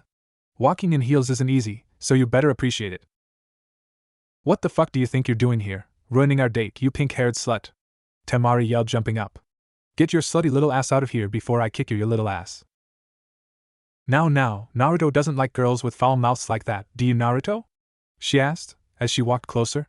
"Forget this bitch and come have some fun with me, we can go on that date you're always asking me about." "No, I want to stay here with Temari-chan," Naruto said, narrowing his eyes. "You're my friend and teammate, but I want you to leave Sakura-chan." "I know you don't really mean that, she's just making you hate me," she said, coming to a stop a few feet from him. "Come on, take me out, Naruto. You know you want to." Temari walking in between Naruto and Sakura. "Leave now, bitch, before I make you leave," Temari said angrily. "So, are going or not?" Not," Sakura said, crossing her arms. "Not without my Naruto, that is." Temari wasn't the type of girl to back down, and was a tomboy by nature in many ways, so instead of saying anything else, she hauled back and clocked Sakura right in the middle of her face. Sakura stumbled back, holding her face. Naruto wasn't sure how to react at this point. Sure, he wanted Sakura to leave, but at the same time she was his friend. You stupid blonde bitch! Sakura yelled, pulling her hand away from her face to reveal a very bloody nose that was really gushing. I'm going to fuck you up! She ran at Temari swinging, but despite being a Chunin kunoichi, she didn't have as much experience in hand-to-hand combat as Temari. She dodged out of the way, only receiving a small brush of Sakura's churka-charged fist. Temari did feel a tiny cut on her cheek, but knew it was nothing major at the moment. However, she also knew about Sakura being able to increase the strength of a punch to the point that she could turn a rock into dust, and she had to be careful. Sakura, there you are, stop it now, Ino said, running. I knew you were up to something, following Naruto earlier. Ino? Naruto asked, in surprise. What are you doing here?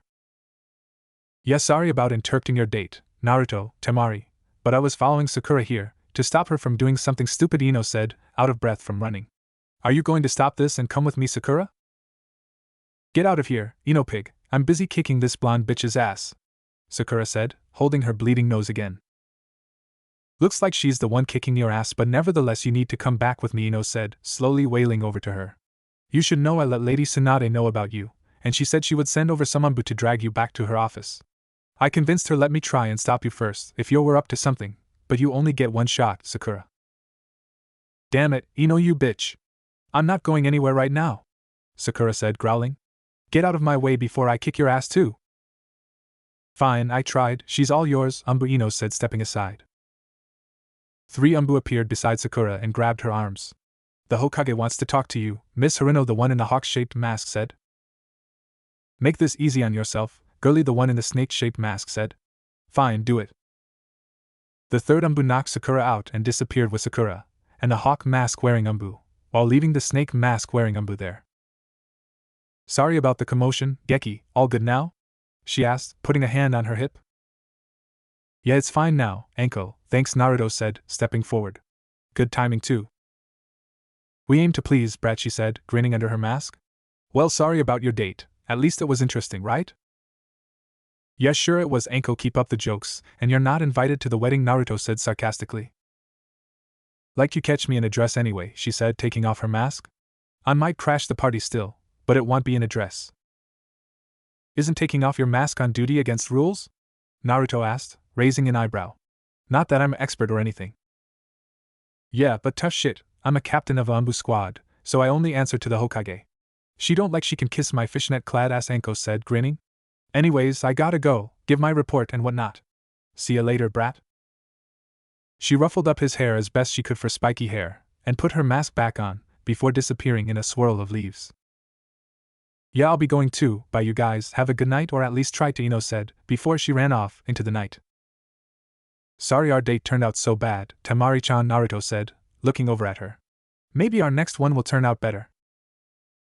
I don't know, a nice dinner, a mostly quiet evening, and I got to hit someone, Temari said, holding her hand. I thought it was an overall good night, more or less anyway. Well, I think this is enough excitement for one night, Naruto, Temari said, looking over at him. I'm going to call it an evening. You coming? Yeah, I guess, he said, walking over to her. Shall we? He held his arm out to her, indicating he wanted to link arms. Instead, she took a hold of his hand and pressed the side of her body up against his as they began to walk. This is a nice way to end the night, huh? A nice little catfight, Temari said, leaning her head on his shoulder. Followed by a nice little stroll together. I'm not much for romance, but I like this. Yeah, me too, Temari-chan, he said, smiling at her. They walked together till they reached the back door, where they went inside and up the stairs. At the top of the stairs they separated and faced each other, holding hands. I wasn't sure at first about you, but I'd be lying if I said I didn't like you, Naruto said, holding her hands gently. I'm looking forward to the day we get married. I like you too, Naruto, she said, leaning into him. And I'm looking forward to our marriage too. Their lips met in the middle briefly, before pulling away. They leaned in and kissed again right away, before putting their arms around each other. They kissed for a few minutes before Temari pulled away. Sorry, I think we should stop before it gets too far. I want to wait till our wedding night to do anything more, she said, smiling at him. And with that wine setting in, I don't think I'd be able to stop if we started again. Good night, Naruto. She walked away, and into her room, leaving a smiling and blushing Naruto standing there on his own. He walked to his own room, took off his kimono and fell asleep almost as soon as his head hit his pillow. For the next several weeks Sakura kept trying to interrupt Naruto and Temari whenever they were with each other. Tsunade had assigned Anbu to follow Sakura, and they ended up pulling Sakura and Temari apart from fighting almost on a daily basis. This was greatly getting on Naruto and Temari nerves as they came to really like each other, and it only got worse after Temari was mad into a leaf ninja and placed on Naruto's team. Even after the first incident, when Tsunade discovered Sakura was drunk, before crashing Temari and Naruto's date, and she ended up throwing her into a cell overnight, Sakura seemed as determined as ever to break them up. After about almost 2 weeks had passed, Tsunade had received a letter from the Fire Lord about the Resurrection Act that the Hyuga clan, the Aburame clan and originally the Yamanaka clan as well, had requested be enforced. Looks like these clans have legitimate claim for this. This is just another headache I don't need, Shizen Tsunade said, shaking her head. Send out a copy of this to the Hyuga and Aburame clans ASAP. Yes, Lady Tsunade, Shizen said, taking the paper. So what are we going to do about this? I've been thinking about this, and we have about 3 weeks left before the Fire Lord visits about this matter, Tsunade said, looking up at Shizen. If Temari and Naruto were to marry before or around that time, then the disputing clan's request would be overthrown. Why would it be overthrown by that? Shizen asked, raising one eyebrow. Why would them marrying before he visits make a difference in this situation? Because this was an arranged marriage set up by 2 village councils, Tsunade said, smiling. And according to a paper I found while searching through the vaults before, when we were trying to overthrow the original arranged marriage, says a request for the Clan Restoration Act would be then be considered null and void. Besides, I've had the strangest feeling for a short time now that someone or something is coming to our neck of the woods very soon, Tsunade said, looking out the window. It's only a feeling, but the last time I felt this I ignored it, and it turned out to be pain of the Akatsuki. Well, I hope you're wrong this time, considering all that's happened recently, Shizen said, walking up next to her. Though I do wonder what the future will bring for us. I'd rather it not be yet another disaster. Tsunade looked over at her briefly before turning back to the window. Yeah, so do I, Shizen, so do I. I will get stronger and kill him, Sasuke Uchiha said, as he and Madara walked through the forest. They had begun travel a few days ago and were looking for strong allies to assist them in exacting revenge against Naruto Uzumaki and perhaps the Leaf Village as well, just for fun. They were currently on their way to the Hidden Rain Village to look for recruits. They were wearing clocks to hide their identities and also used genjutsus to further obscure themselves. They paddled their small boat up to the dock area by the entrance to the village and got before tying the boat up to a post. Then they walked up to the gate that was guarded by 2 Rain Village guards, one very tall and slim, the other was average height and quite muscular. Halt! What reasons do you have for entering the Rain Village? The tall guard, standing at the front gates, asked. State your business. I don't have to explain anything to a loser like Ao, Sasuke yelled, as Madara smacked him in the head. Forgive my idiot son, he doesn't have many manners, I'm afraid, Madara said, stepping forward. We are simply travelers, looking for food, supplies, and a little rest. The guard looked them over for a moment with a raised eyebrow, before moving aside. Fine, you may enter after we issue you 2, some temporary passes. For how long will you be here for? Oh, probably not more than a few days, at the most, say 3 days. Maybe less, Madara said, pretending to be polite. We'll definitely be gone before the end of 3 days. The guard wrote them up a couple of 3 days town passes and handed them to Madara and Sasuke. They were about to walk through into the village when the other guard blocked them. There were a lot of problems in our not-so-distant past with the Akatsuki. Add that to the fact that I don't trust you too, the muscular guard said in a deep voice. I'll be keeping an eye on both of you till you leave, so don't make any trouble or I'll have you skidding out the gates so hard you'll have scars on your asses for the rest of your lives, got it? Sasuke sneered under his hood, while Madara nodded and said yes to them, before the guard moved to the side and let them pass. They walked on through and made their way through the city. Sasuke, for the time being I'll refer to you as Genji, which means 2 beginnings, an appropriate me for you, considering, Madara said in a whisper as they walked. In addition, you'll call me father or dad, understand? Fine, Dad, Sasuke growled out, clearly unhappy about this development. Now what? I wasn't lying, by the way, when I said we need supplies. It is, after all, a long ways to the Leaf Village, Madara said, coming to a stop. You will take this list and this money, and gather our supplies. What? Why the hell should I do such commoner's work? Sasuke asked, in a nasty tone. And what would you be doing in the meantime, that's so important? Me? I will be looking for one of the 7 demon swordsmen who is rumored to live here, Madara replied calmly. Now go, we need to hurry up and get going. Or do you wish to procrastinate, and not get what is ours? Just one problem, the 7 swordsmen are dead, Sasuke said, in a know-it-all tone. Unless we plan on using a corpse to help us. Ignorant boy, don't assume you know everything, Madara said, in a harsh tone. There is a newer member of current generation of the Seven Swords living here, and I will find him. Now go get our supplies, and stop complaining like a whiny little brat.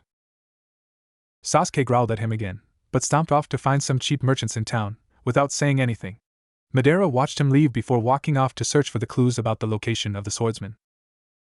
I hope this doesn't take too long. I have just as little patience as the boy does when it comes to repaying the Leaf Village and Naruto Uzumaki in particular. Leaf Village Back in the Leaf Village, Naruto and Temari's relationship was progressing nicely, despite Sakura's attempts to ruin it. She would continuously try to interrupt their dates and butt into when they were resting together after taking breaks during training. Kakashi had had enough and went to the Hokage to do something about it. He walked on the roof over to the open window of the Hokage's office. Yo! He called in, alerting the Hokage of his presence. Got a minute, Lady Tsunade? Kakashi? Why can't you and Naruto just use the door like everyone else? She complained, putting down her sake glass. So what do you want? Well, once again I'm here to talk about the issue with Sakura, Kakashi said, hopping through the window. She's just getting worse and worse. I don't even think it was this bad when Sasuke was on the team, and she was in love with him. I should have figured as much, she replied, looking up at him. So what did you want to do about it? Well, considering Naruto and Temari are Jonin and Sakura, and Sai are Chunin, maybe having Squad 7 officially break up unless there's an urgent mission would be the best solution for things, Kakashi said, pulling out his Make-Out Paradise book. What do you say? You have a point, I suppose. Fine, so be it. Make sure you let them know, ASAP, she said, folding her hands. Anything else? If not, you're dismissed. He nodded to her before disappearing from her office in a whirl of leaves. I better get prepared, for when Naruto comes complaining about this, she said to herself, taking out some more sake. Which should be any time now. Right, she was about Naruto showing up at her office, which happened about a half-hour later. Yo, Grandma Tsunade, Naruto said, jumping through the open window. So you're breaking up Squad 7? Yes, but 1, it was Kakashi's idea, and 2, it will keep Sakura away from you and Temari, Tsunade said, sipping some sake as she walked close to her desk. Any questions? Yeah, just 1. Can I have my own team? He asked, sitting down in her chair and putting his feet up on her desk. I am a Jonin after all, and I have a lot of experience from Kakashi, Pervy Sage, and Toad Geezer. Well, maybe not Kakashi, but the other 2 definitely taught me a lot. Tsunade spit out the sake in her mouth and started laughing at him. She was even holding her stomach until she looked up and saw him with a confused expression on his face. You're serious, aren't you? She asked, as she stopped laughing and sat down on the chair in front of her desk. Why the sudden interest? No real reason, but my dad taught a team, my mom probably taught a team, and most of the other Hokages hate teams. Naruto said, looking at her seriously. Besides, I want to pass on the will of fire that the old man 3rd Hokage and Pervy Sage entrusted to me. I see him very well. I'll allow you to take on a team with 1 condition, she said, crossing one leg over the other. This will be on a trial basis, and only if I decide the team is doing well will you be allowed to stay 1. Do you agree? You got it, Grandma Tsunade, Naruto said, grinning as he stood up. I'll whip the team into shape. Believe it. By the way, don't you want the list of soon-to-be graduating ninjas to choose from before you leave? She asked, walking over to a filing cabinet. There are a couple of spots left for a squad captain for you to choose from. Oh, I'm not choosing a new team. I'm taking Closet Pervert's team, he said, flooding his arms. You know, Konohamaru, Moegi, and Idan. And what makes you think you can just take another team that already has a sensei? She asked, raising an eyebrow. Because I've seen the way he so-called trains them, he said, making quotation gestures in the air. They need to train right, and I'm the one who can do it. May I remind you that they need a captain who can motivate them, not one who is friends with them? Tsunade said, sitting down at her desk. Besides, Udan doesn't seem cut out for ninja work. He's shown a lot of promise in research and might be better suited for the cryptanalysis unit. Then get him put in there as an apprentice, and I'll take the other 2, he said simply. Besides, after I'm done, I guarantee they'll hate my guts. Just like I hated Pervy Sage's guts when he was training me. I see. Well, putting Udan into the cryptanalysis unit is one thing, but have you forgotten that you need 3 members for a squad? Tsunade said, handing him the papers with the soon-to-be ninjas list on them. Pick a 3rd and then you can do your plan. He looked the first paper over for a minute before looking at the second piece PF paper. This second paper isn't a newly graduation list, this is from a past one, but hey, Hanabi Hyuga isn't on a squad and yet it says she graduated. I'm confused. Hanabi? Oh, there wasn't enough other graduates for her to be on a squad, and I guess her father, Lord Hayashi, decided it didn't matter, Tsunade said, taking the paper he handed to her. You want to use her on your squad? Why not? She related to Hinata and Niji, right? Naruto said, nodding to her. Where are the three of them right now? According to the schedule, Konohamaru and Moegi have the day off, and I assume Hanabi is at the Hyuga clan house right now, she said, looking at the mission and schedule reports on her desk. If you're serious about using them, I can have a messenger go fetch them and order them here. I am. So can you fetch them? He asked impatiently. I want to get training them on chakra control and see which elements they are. Good plan, for a knucklehead, she said, grinning. Okay, I'll fetch them, so try to be patient, even if it's not one of your strong suits. She had two Umbu track down the three, and after about 15 minutes, Konohamaru and Moegi arrived, with Hanabi showing up minutes later. Nei-san! Two of them cried out, jumping on him and hugging him. Guess which two? While Hanabi stood there expressionlessly, waiting for the Hokage to inform her of what she needed. Tsunade waited for others to stop fooling around before she started talking to them. Good of you three to make it here in a short amount of time. I'm sure you're eager to know why you're here though, so I won't beat around the bush, she said, leaning forward. From this day forward, you three will be designated Squad 11, under recently appointed Jonin, Naruto Uzumaki. Konohamaru and Moegi cheered while Hanabi widened her eyes in response. It is very doubtful father will approve of this, Hanabi said, looking at the Hokage. He only allowed Hinata to do so because he didn't even think she would graduate from the academy. I don't really see him agreeing to this. I don't remember asking him. He may rule the Hyuga clan, but I make the decisions when it comes to the village, Tsunade said, looking the pale-skinned girl. This decision is final, unless you want to interrupt him at important meets for something so trivial, so he can come argue with me about it. Hanabi visibly flinched at the thought, and said, I see. I will still need to inform him of this, however. Fine, do so after training today, Naruto said, walking in front of them. We'll use Squad 7's training grounds since my team has been broke up due to too many high-ranking members. If you don't know where the grounds are, then memorize it when we go there in a minute. Now move along, we need to get started. This is going to be so awesome, Konohamaru said, excitedly. Big brother Naruto is totally going to teach us some awesome jutsu. Be quiet, you moron, your voice is quite irritating, Hanabi said, nastily. If I have to endure being a team with you, I don't want to have to hear you so much. Oh, bite me, you stuck-up little brat, he yelled back. Pull that stick out of your ass and grow a sense of fun. How dare you speak to someone of my stature like this? Hanabi said, yelling at him. You are nothing more than a little owl. Naruto had calmly walked behind them and smacked them both in the back of the head, hard enough to make them stumble. Both of you need to shut up, he said, looking down at them. I won't stand for bickering like this on my team. You don't have to become best friends, but you will respect one another and get along. Do I make myself clear, maggots? You have no more right to touch me than he does to talk to me in such a way. Besides, maggots? If anyone here is a maggot, it is you, Hanabi said before getting smacked in the head again. Shut your mouth, little brat. I'm your teacher, a jonin, and I'm far older than you, so shut it down and don't talk back or I will make your life a living hell, little girl, Naruto said, leaning close and letting a little killer instinct flow off. Do I make myself clear? She shuddered slightly but maintained a still pose before answering with yes in a small quiet voice. Good, now move out. Our destination is Squad 11 training grounds, formerly Squad 7's, Naruto said, opening the door and pushing them through. Now walk, and keep your mouths shut unless it's important. After he closed the door, Tsunade was quite stunned at what had taken place just a moment ago.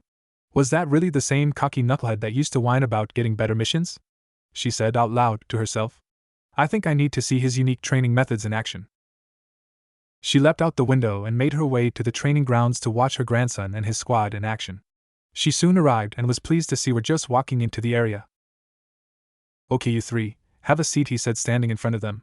Now, first off, tell me your names, likes, dislikes, and goals. You go first, Pigtails. He pointed to Moegi, who nodded and started. My name is Moegi. I like my friend Zidane, and Konohamaru, my big brother Naruto, training, missions, and picking flowers. I'm not too fond of some of the D-ranked missions, and Konohamaru's perverted jutsu, she said before taking a breath. As for my goal, I want to be Naruto, and then Konohamaru's assistant when they become Hokage, and for now I want to be a respectable kunoichi. Alright, very good, Naruto said, giving a small smile. You next, Scarfs. Konohamaru pointed to himself to make sure he next, and after Naruto nodded he said, My name is Konohamaru Sarutobi, I like my big brother Naruto, my friends Udan and Moigi, training, playing pranks and ramen. I don't like stupid D-rank missions, and certain pale-eyed stuck-up brats. My goal is to become the 7th Hokage. Idiot, you mean 6th Hokage, Hanabi said, snickering in a mean tone. Can't you even count right? Naruto is going to be the 6th Hokage, ugly-ass brat, he yelled back. Or is the stick up your ass poking your brain? Both of you, 20 laps around the training field after we're done here. Naruto yelled down at them. Any more arguing will mean additional laps added to the 50 you three are already going to do. Firecracker, you're up, go. He was pointing at Hanabi when he spoke, who angrily mumbled about stupid nicknames and unfair senseis, before taking her turn. My name is Hanabi Hyuga, not Firecracker. I like bananas, milk, training with father, and I hate the bickering within my clan and ignorant morons who wear scarves, she said, with narrowed eyes. As for my goals, I don't really have one, since I'm already expected to be either the next clan leader or else second in command to my sister, Hinata, if she continues to shape up to the elder's level of acceptability and becomes clan head. Once again Konohamaru and her began arguing, and Naruto simply added more laps for them, until Hanabi was about to use taijutsu on him and Naruto had had enough. That does it, Hanabi, I'm getting sick and tired of you starting shit, he said, grabbing a hold of her from behind. Konohamaru, get running your laps now. 100 laps. Moigi, get to your 50 laps, move. He sat down on the ground roughly, bringing Hanabi down with him, between his legs. He wrapped his arms around her tightly and held her wrists so she couldn't move much. She struggled against him, of course, and tried to break out of his grasp. Ouch, my butt! Hit the ground hard, you idiot, what are you doing to me? Let go this instant! She yelled, wiggling against him. You have no right to do this, you moron! I'll let you go when you calm down, Firecracker, he said, holding tightly. I can't have you picking fights with Konohamaru and causing problems. You're not physically strong enough to get out of my hold either, so calm down if you want me let go. I'm not calming down at all, you asshole! She yelled, squirming as hard as she could muster. I'm going to kick your stupid ass when I get free. Sure, go for it, Firecracker, he replied calmly. You'll only wear yourself out faster. Sure enough, just as he said, a short time later she was struggling less and less as she became tired out. She gave a few more barely their movements to break free, but then just gave up and collapsed against him. He let go of her wrists and stood up, making sure to catch her so she wouldn't hit the ground. He carefully picked up the tired-out girl and leaned her against a nearby tree, putting his folded-up jacket behind her head. He then reached into his hip pouch and pulled out a small canteen of water and a bag of trail mix. He handed them both to the weakened girl before talking again. I want you to drink the water, eat the trail mix, and rest till your strength is back, Naruto said, crouching down face level to her. After you're rested, you'll be in your laps. If you don't finish them today, then you'll continue them tomorrow. Do you understand? She was too tired to argue, so she nodded, took the food and water he handed her, and started eating right away. Don't drink too fast though, it's not good for you, he said, looking down at the girl. I'm going to go join those two in doing laps. When you feel rested enough, join us. And don't pretend to be exhausted the entire time, 'cause I will be checking on you. She nodded briefly and continued to eat and drink to regain her energy. After resting, she felt much better, so she decided to stand up and stretch before doing the laps she was told to do. She waited for her teammates and sensei to near her, and before she joined them in sprinting alongside them. Glad to see you're joining us, Hanabi, Naruto said, grinning despite the sweat running down his face. Do your best to keep up. Come on, Konohamaru, Moigi, get your butts in gear, you're almost done, then you can take a short break before I decide on whether you're doing anything more today or not. The four of them did lap after lap, with Moigi finishing up first, and proceeded to collapse by a tree, where they ate and drank the snacks Naruto had brought along for them. Naruto, Hanabi, and Konohamaru on the other hand continued to run since they had more to do than the Moigi. Eventually Konohamaru finished as well and joined Moigi by the tree, laying on his back, panting, while Naruto and Hanabi continues running laps around the training field. Naruto looked over, time from time to make sure she was doing okay, since she was quite exhausted before. It wasn't long before he noticed her slowing down and getting tired again. The energy she had regained from the snack he had given her was wearing off, in addition to not being used to running so much. She stumbled and almost fell on her face, if not for Naruto grabbing her by her waist at the last minute, preventing her from eating ground. Hanabi, I think we should call it a day, and I'll even forget about the other laps since you did so well without complaining, Naruto said, standing her up. Hanabi? You're asleep? Ha! Sleeping on your feet, I wish I had a camera. He easily picked up the light girl and hoisted her over his shoulder, before walking over to Moegi and Konohamaru. Okay, you two, I was going to have us do some chakra control exercises, but since Firecracker here latterly fell asleep on her feet, and it is getting late, I think we'll call it a day, Naruto said, getting a better grip on the sleeping Hanabi. Come on, let's get you two home, okay? Naruto, Konohamaru and Moegi then walked off together so he could drop them off and carry Hanabi to her clan's house. Tsunade watched them walk off and couldn't help but smile along with Shizen, who had joined her a short time ago. I think Naruto is going to make a great sensei, Shizen said, smiling at Tsunade. A little unorthodox, especially his way of calming Hanabi Hyuga down, but very effective nonetheless. I agree completely, Shizen Tsunade said, as she started walking back towards the Hokage Tower. I think his temporary status is now a permanent one. I can't wait to see what that kid does next. Speaking of the kid, Naruto had dropped off Moegi and Konohamaru at their homes and walked along the streets till he got to the Hyuga clan estate. He walked up to the front gates and was met by a female Hyuga guard. Halt, who goes Uzumaki-sama, my apologies, to what do we owe this nightly visit? She asked, bowing. And is that Lady Hanabi? You don't have to call me Sama, and yeah, it is, I'm her sensei now and I brought her home, he said, slightly irritated with the whole Sama suffix thing. She fell asleep during our squad's training, so I carried her home. Can I bring her in? I need to fetch you a escort first to show you in and out, it's the rules, she said, looking at him. Niji Hyuga has mentioned you being his friend, I could get him to do this task, is that expectable, Lord Uzumaki? Just call me Naruto please, he said, shaking his head. And yeah, could you have Niji do the escort thing? Of course, Naruto. Just a moment please, she said, before speaking into her headset. Yes, Niji is requested at the front gates, it is for escort duties, yes, thank you. He will be out momentarily. Cool, thanks. What's your name? He asked, shifting Hanabi for a better grip on her. Man, she's light, don't she eat anything? My name is Asuka Hyuga, it is nice to meet you, she said, somewhat nervously. By the way, Naruto, you should carry Lady Hanabi in a different position than that. If any of the main branch were to see her being held by such a manner, they may get mad. Okay, Naruto said, as he pulled her off of his shoulder and held her in a bridal style. How's this? I suppose that is more acceptable. Oh, Niji-san, you're here, she said, looking over her shoulder. Naruto, is he to bring back Lady Hanabi from training? It is good to see, Naruto, but what is this I hear of training? He asked, raising an eyebrow every so slightly. I was not aware she training this late in the day, nor that you were with her. Well, I was just assigned as her sensei for the newly formed Squad 11, which is replacing Squad 7, Naruto said, squirming a bit as Hanabi snuggled into him, and continued sleeping. Okay, anyways, I've taken on her, Konohamaru, and Moegi. She fell asleep during our training of her running laps around Squad 7 training grounds. Squad 7 is no more? And you've been assigned to be her sensei? This is all a lot to take in, Niji said, crossing his arms. Does this have something to do with Sakura being a pain recently? Yeah, I mean Squad 7 can reform if there's a shortage of highly trained ninja needed for something.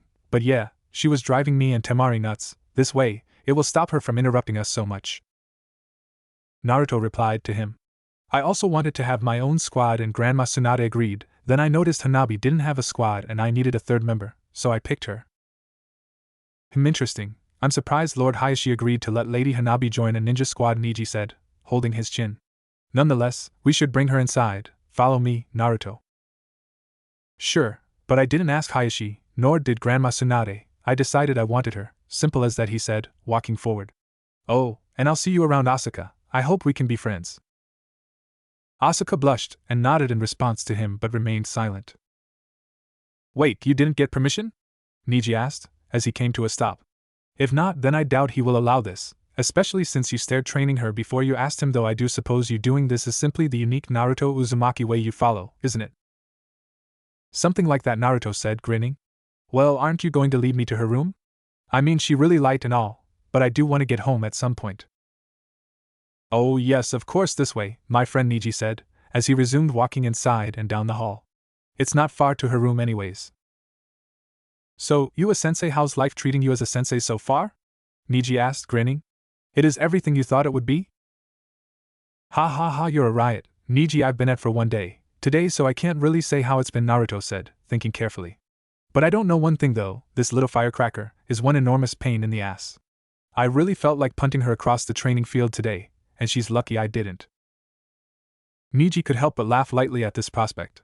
I must say, that puts an interesting image in my mind, though I'm sure Lord Hayashi might not appreciate such a thing, nor would Hanabi. Well, if she would behave, then I wouldn't have had to even thought about it, Naruto replied, looking over at Niji. It really looks like most of the Hyugas beside Hinata, and now you, and that girl outside Asuka, all have icicles stuck up their asses. Niji smirked and said only you would be so blunt about these things, Naruto. In any case, we've arrived at Lady Hanabi's room. Oh, alright, could Slid open the door for me? Naruto asked, walking up to the door. I need to put her in her bed and get a move on, before Temari starts looking for me. Niji smirked again, and Slid opened the door for Naruto, who walked in, carrying Hanabi over to her bed. Naruto carefully pulled back the covers and laid the girl down before covering her up. He undid her headband and put it next to her before standing upright, and walking over to Niji, who was standing by the doorway. Well, I'm off to relax for a while, get some dinner, and spend some time with Temari, Naruto said, smiling. Do me a favor and tell Firecracker there to meet me at Squad 11 training fields tomorrow at 6:30 a.m. sharp. If she doesn't show up, tell her I'm coming to get her myself. I'm still not sure what Lord Hayashi will think of all this, but I'll be sure to give Firecracker here the message, Niji said, smirking. See you tomorrow, Naruto. Naruto gave a wave before running off to get home, stopping only to wish his new friend Asuka a good night, before continuing on his way. He made his way home and arrived to find Temari sitting on the couch, drinking tea. Naruto? I haven't seen you all day, where were you? She asked, putting down her tea. You look tired out, what were you doing exactly? Oh, I got my own squad to lead today, he replied, smiling at her. Squad 11? With me, Konohamaru, and Hanabi Hyuga. She was a pain in the ass, and I'm kind of tired from dealing with her. Hyuga? From the Hyuga clan? I always thought they were reserved and well-behaved, Temari said, in a curious tone. But congratulations all the same, on the assignment. I hope you have loads of fun being a sensei. You're being sarcastic, aren't you? Naruto asked, smirking. Well, you're the funniest girl I've ever met, to be sure. Anyways, I just want to eat dinner, relax, and spend some time with most beautiful girl in the village as soon as I find her. You're an ass, you know that? Temari said, grinning. Good thing I like you, or would just kick your little ass. If you can, bring it on, Blondie, he said, back grinning widely. You're asking for it now, Naruto-kun, she said, smiling. But I know the easy way to defeat you. Wanna see me do it? Bring it, he said, crossing his arms. She smiled before slowly walking over to him, making sure to sway her hips. She made her way to him and put her mouth by his ear before blowing some hot breath into it. I really want you, my Naruto-kun, she said in a raspy voice, causing to Naruto collapse to the floor with a dark red face and a little blood richly out of his nose. She grinned at him on the floor and walked away laughing. Way too easy, my Naruto-kun, she said, walking into the kitchen. I guess I'll make him some ramen for when he recovers. Naruto recovered a few minutes later and went to find Temari, but the smell of ramen drew him to the kitchen instead. He walked in to find Temari sitting there, eating ramen, while several bowls of steaming hot ramen was at the place on the table he usually sat at. You, Temari, are a goddess, and I love you, Naruto said, quickly kissing her and diving right into the ramen. Temari sat wide-eyed for a second before laughing and shaking her head. If I had known getting you ramen would make you say you loved me, I guess I should have brought some before now, huh? Temari said, laughing. Then again, I'm not sure if I should be happy you said you love me or disappointed it only was because I made you ramen that you said it. He stopped eating and looked at her before saying, Temari, I do love really, and it wouldn't take ramen to make me say it. You don't really think that, do you? Relax, I know that. I was just trying to mess with you, she replied, smiling. Anyways, good night. I need to get some sleep, I've got things to do tomorrow. Ino invited me for a girl's day out. I'm not a girly girl, but it might be nice to talk to another female who isn't a psycho stalker of my fiancé. She walked to the doorway, but before she left the room completely she said, by the way, Tsunade sent a note saying she wanted to see us tomorrow afternoon. And I love you too, Naruto-kun, good night. Naruto ate the rest of his ramen and went to sleep with a big smile on his face. A beautiful girl didn't just like him, she loved him, and that was something he would cherish forever. Meanwhile, back in the Rain Village, Sasuke was eating dango while waiting for Madara to find clues on the elusive swordsman rumored to buy the village. He had already gathered supplies and was quite annoyed with waiting for the man to return. Hope you didn't wait too long, Genji A voice said, to which Sasuke ignored, and continued eating his dango. I expect you to answer me next time, son, Madara said, sitting next to Sasuke. Or did you forget, Genji? Sasuke looked up and saw Madara sitting there with his arms folded. Oh sorry, I forgot about the name, Dad, he said, eating the last of the dango. Did you find a lead or not? I did in fact. An old contact of mine confirmed that one of the new demon swordsmen are living here. Though it's actually near the village, not inside, Madara said, standing up. Come, we have our supplies, don't we? We need to get some rooms for the night, as it is late, and I am tired. Well, go find the swordsman tomorrow morning. Sasuke growled at him but followed anyway. He hated to admit it, and he wouldn't out loud, but Madara did have a point. So they got a couple of rooms at a hotel and went to their separate ways. Madara fell asleep almost immediately, though Sasuke laid awake for some time, thinking about the joy he would get at killing Naruto and burning the Leaf Village to the ground. I will slaughter you, Naruto, Sasuke said before dozing off himself. Back in the Leaf Village, Naruto sneezed in his sleep, causing him to roll over and mumble about giant pepper shakers attacking his ramen castle. It was the next day and Naruto, Moegi and Konohamaru were getting impatient, as they sat on the ground next to a tree at the Squad 7 training fields, waiting for Hanabi to show up. That's it, I had Neji tell her to be here at 6:30 and I know he told her, Naruto said, standing up.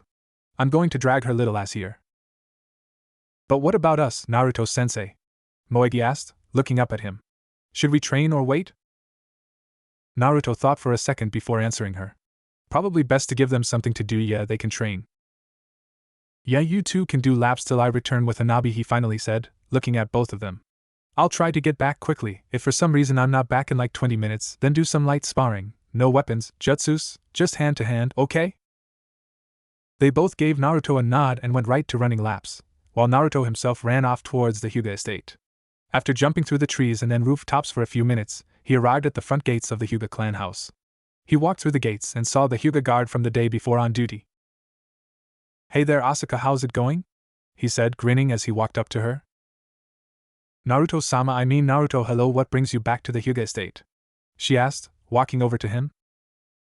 I'm here to drag Hanabi over to the Squad 11 training grounds, he said, still grinning. It seems she doesn't know about following orders too well from her sensei. I see, actually before I went on guard duty, I heard Niji-san trying to get Lady Hanabi to get ready and meet up with her squad, Asuka said, with sigh. Needless to say, she ignored him for the most part. Only Lord Hiashi can get her to do something without delay, I'm afraid. She's quite the little pain in the ass, huh? Naruto said, shaking his head. Oh, well, can I go on in and try to get her? I would never say such a thing about Lady Hanabi, Asuka said, in a light tone. Oh, and you will need an escort again, if you wish to go back into the house. Oh, okay, could you grab Neji again then? Naruto asked, putting his hands into his jacket pockets. Of course, just a moment, she said, walking over to the doors. Excuse me, could you retrieve Neji-san? Someone is here for— Oh, Neji-san, Naruto is here.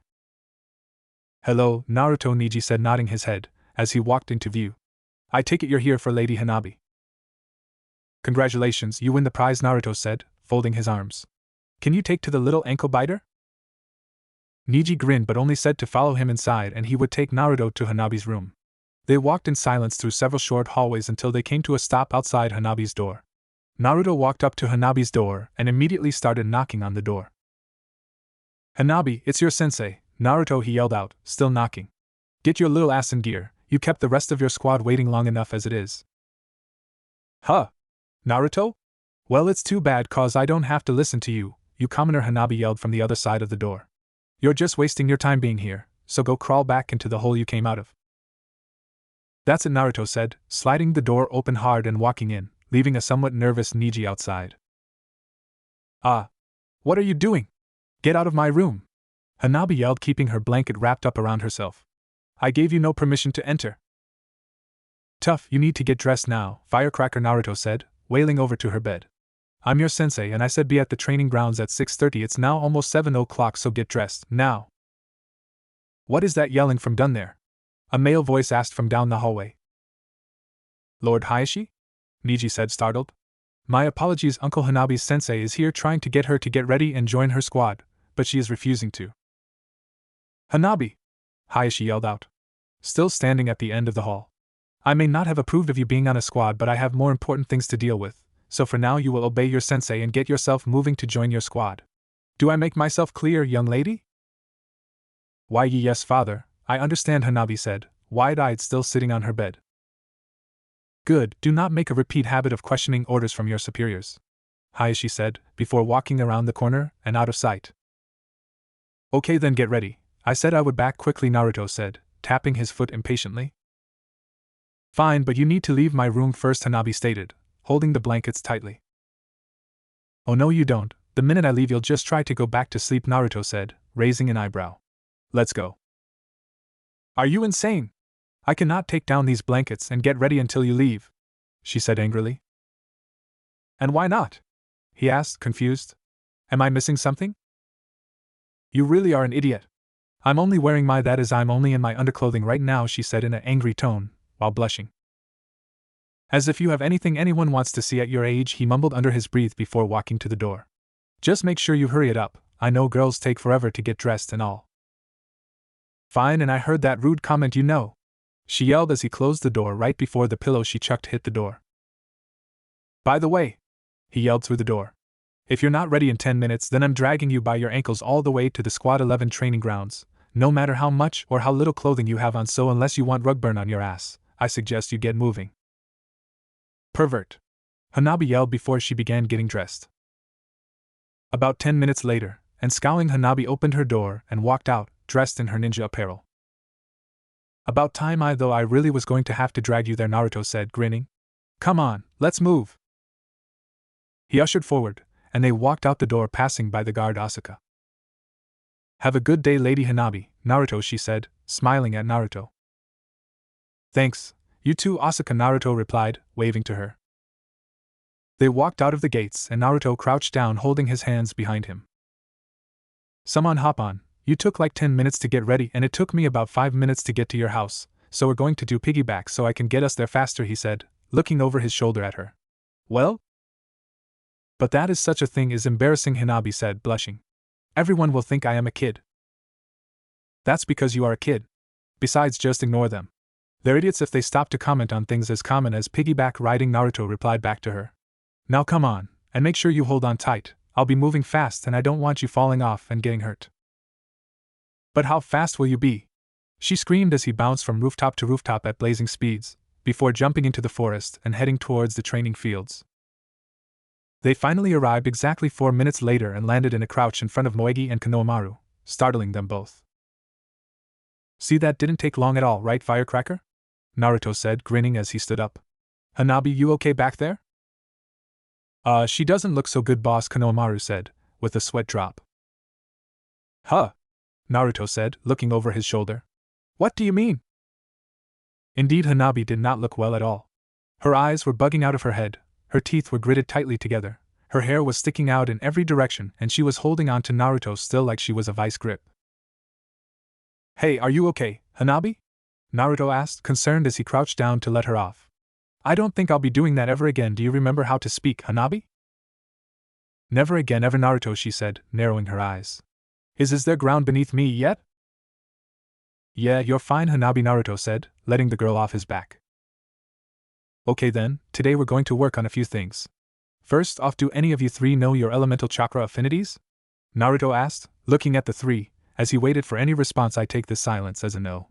Good thing I remembered, or rather Temari-chan reminded me, to bring this with me, some chakra paper. Does anyone here know how it works? He asked, handing each of them a piece. That's easy. Chakra paper is harvested from specially grown trees, and when chakra is applied, it reacts in one of several different ways, depending on which chakra type you are better suited for. Hanabi said, crossing her arms and smirking. It's common knowledge to all ninja. Very good, Firecracker, Naruto said, patting the girl's head, gently. However, you shouldn't just assume that all ninja know this. I didn't know what it was since my sensei never taught it to my genin team. So one at a time, I want you three to apply chakra to your piece of chakra paper so we can find out your elemental affinities, Naruto said, putting his hands in his jonin vest pockets. First Moegi, then Konohamaru, and finally Hanabi, go. Konohamaru applied chakra to his piece and it ignited and turned to ash. Then Moegi did the same and her piece became soggy, and finally Hanabi applied chakra to hers and it tore in half. I gotta say, even though I pretty much already figured out that Konohamaru would get fire style and Moegi would get water, I really didn't think Hanabi's chakra nature would be wind, Naruto said, looking at the girl in question. That being said, you're pretty lucky in a few ways, my little firecracker. I am? She asked, confused. Why? Because 1. It's called the battle nature due to it being great and deadly for both defense and offense. 2. It's very rare in the fire country. And 3. It's also one of my chakra affinities. So me and Temari can teach you a few things, Naruto replied to the girl. So let's get to work, shall we? Now Konohamaru, even though it's my second affinity, I only know a few fire jutsus, and I can't teach you one of them, since it's too dangerous and without special toad oil, you can't do it anyway, Naruto said, putting his hand on Konohamaru's shoulder. But I can teach you the less dangerous ones. Really? Awesome. Let's go, I'll learn it real quick, believe it! Konohamaru yelled, jumping up and down. Calm down, Scarf Boy, Naruto said, smacking the boy in the back of his head. You're almost as bad as I was when I was your age. I'm going to send a clone with you to teach you some easy fire techniques I know. Moegi, unfortunately I don't know any water jutsus, but I can send you and a clone to the library to look up some starter water techniques that you can practice, he said, to her, smiling.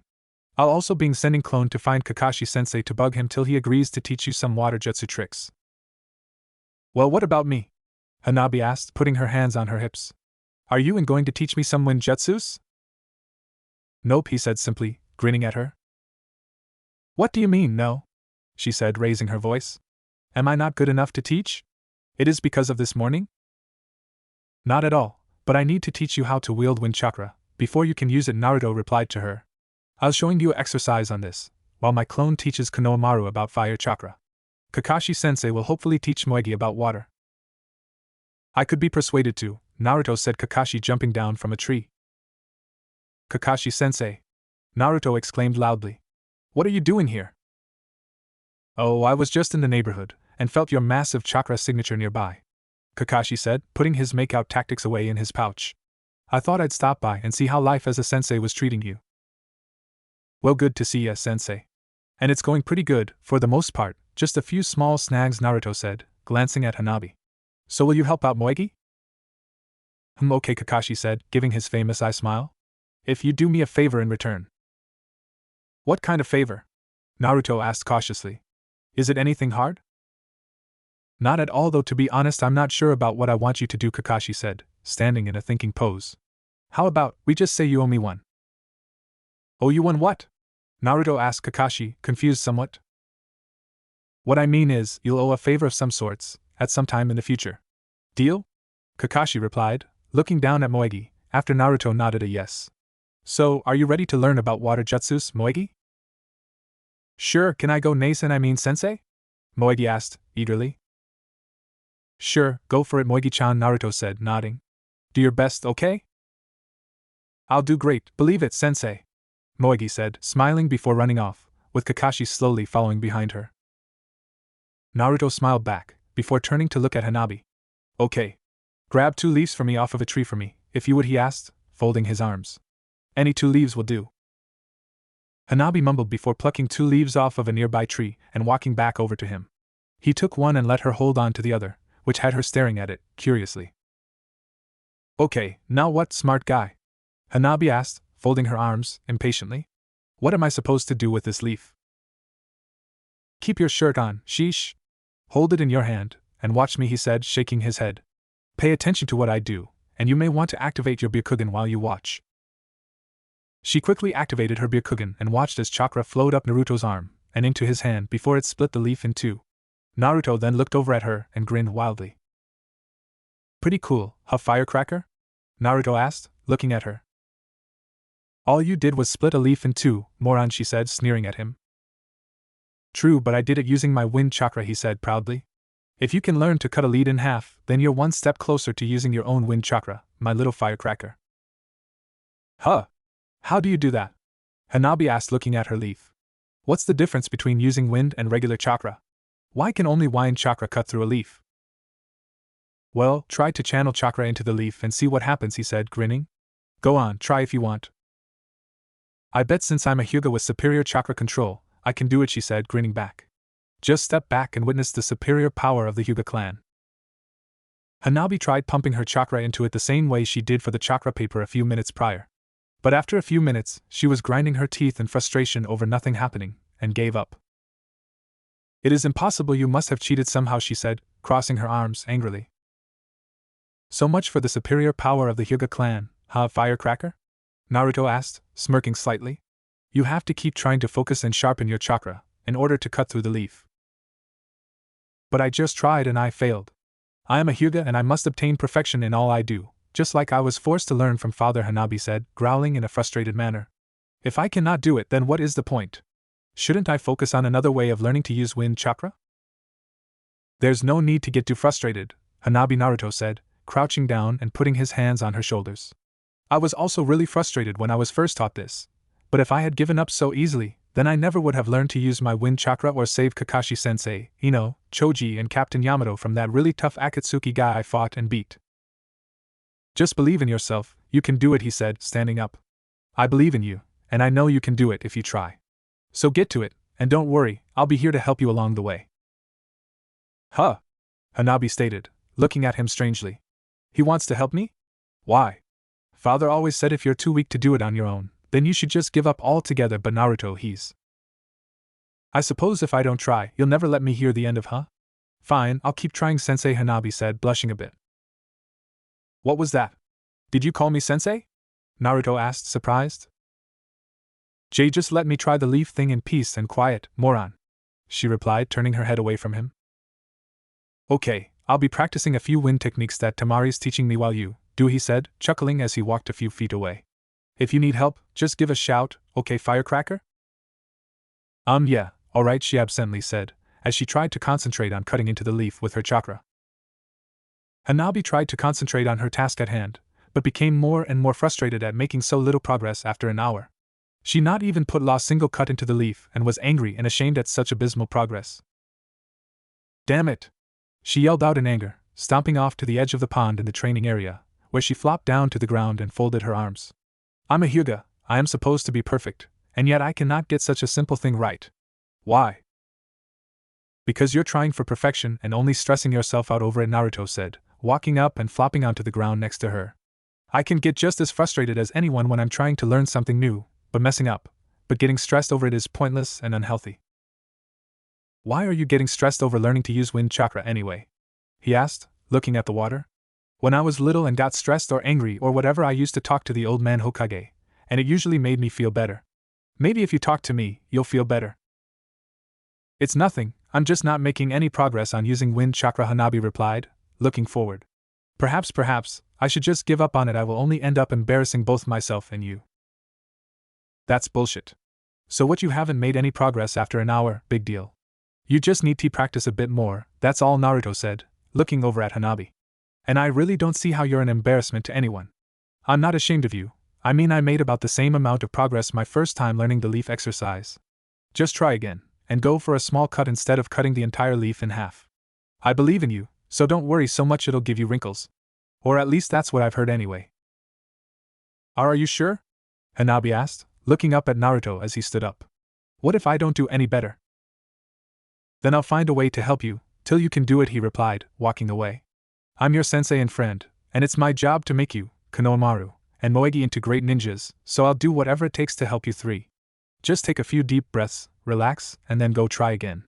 And if you need help, make sure you come ask this time, instead of getting angry and stomping off, okay? Yes, Naruto-sensei, she said back, watching him walk away. And thank you, Naruto. He gave her a grin before turning around and going back across the field. Hanabi took a few deep breaths and walked over to A, grabbing a leaf off of it. Okay, relax and take your time, try for a small cut of any size, Hanabi said out loud to her herself. I can do this, I will not fail this time. Once again, Hanabi set to work, trying to cut into the leaf, only this time taking her time, and going slowly. After several hours, she was still going at it, when Naruto walked up to her.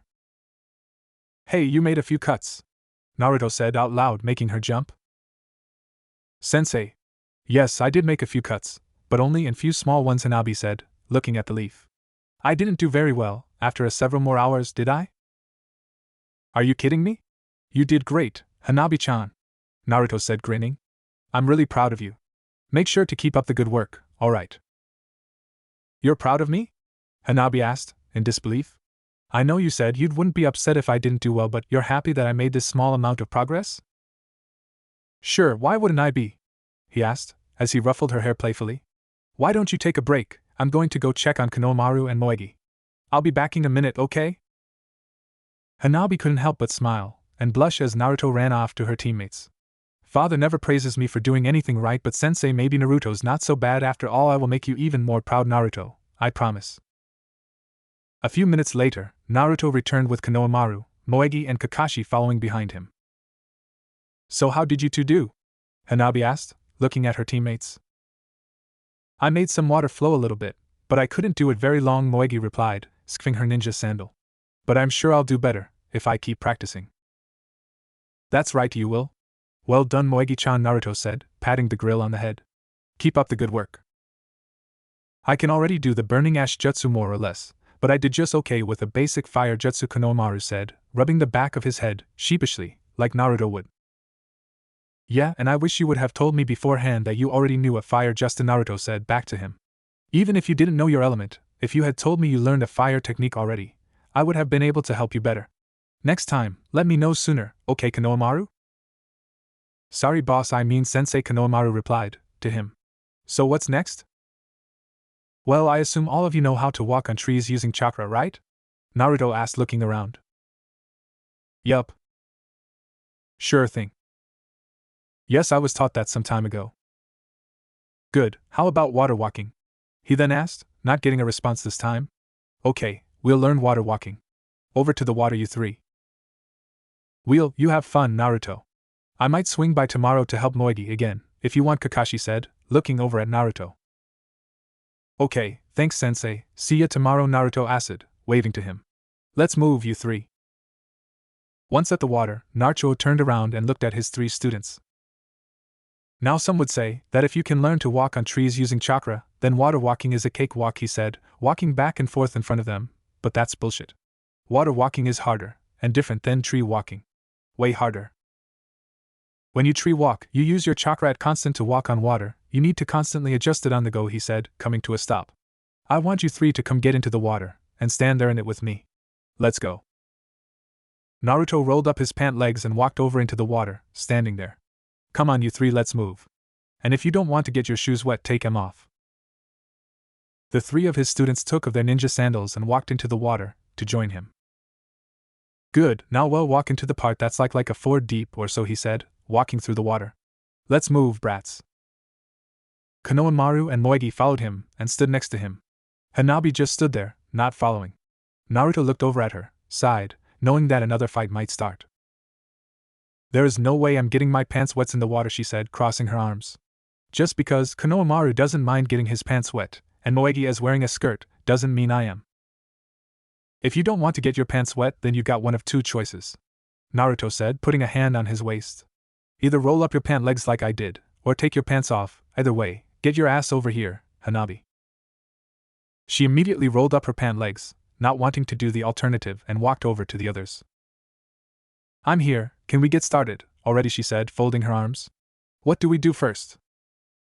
Well, focus your chakra onto the soles of your feet and try to practice shifting the amounts, Naruto said, as he applied chakra to his feet and walked across the water. You'll need to concentrate on varying the amount of chakra at first. But after you get the hang of it, you'll begin doing it automatically. We'll quick standing there, try it out, he said to them, grinning. Just do your best and I'll be proud of you, whatever, if any progress you make. Keep in mind, Moegi, Hanabi, you two have better chakra control, but smaller reserves, he said, looking over at them. If you two feel tired out, tell me and take a break, got it? They all began trying to stand on water, while Naruto did handstands on the water and walked across it. After only a little while, Moegi and Hanabi became tired, especially Hanabi, who had already used a bit of chakra on her leaf exercise. They both let their feet sink through the foot of water to the bottom, and walked into the shallow part of the pond. Good job, you two, take a break and let your chakra refill, Naruto yelled, doing a backflip on the water. Hey, Konohamaru, take a break, alright? And come over here.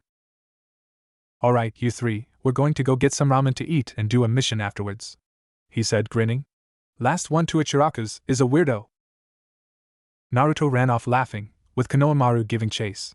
Moegi grinned and looked at Hanabi. Come on, let's go, she said, taking Hanabi's arm and pulling her along.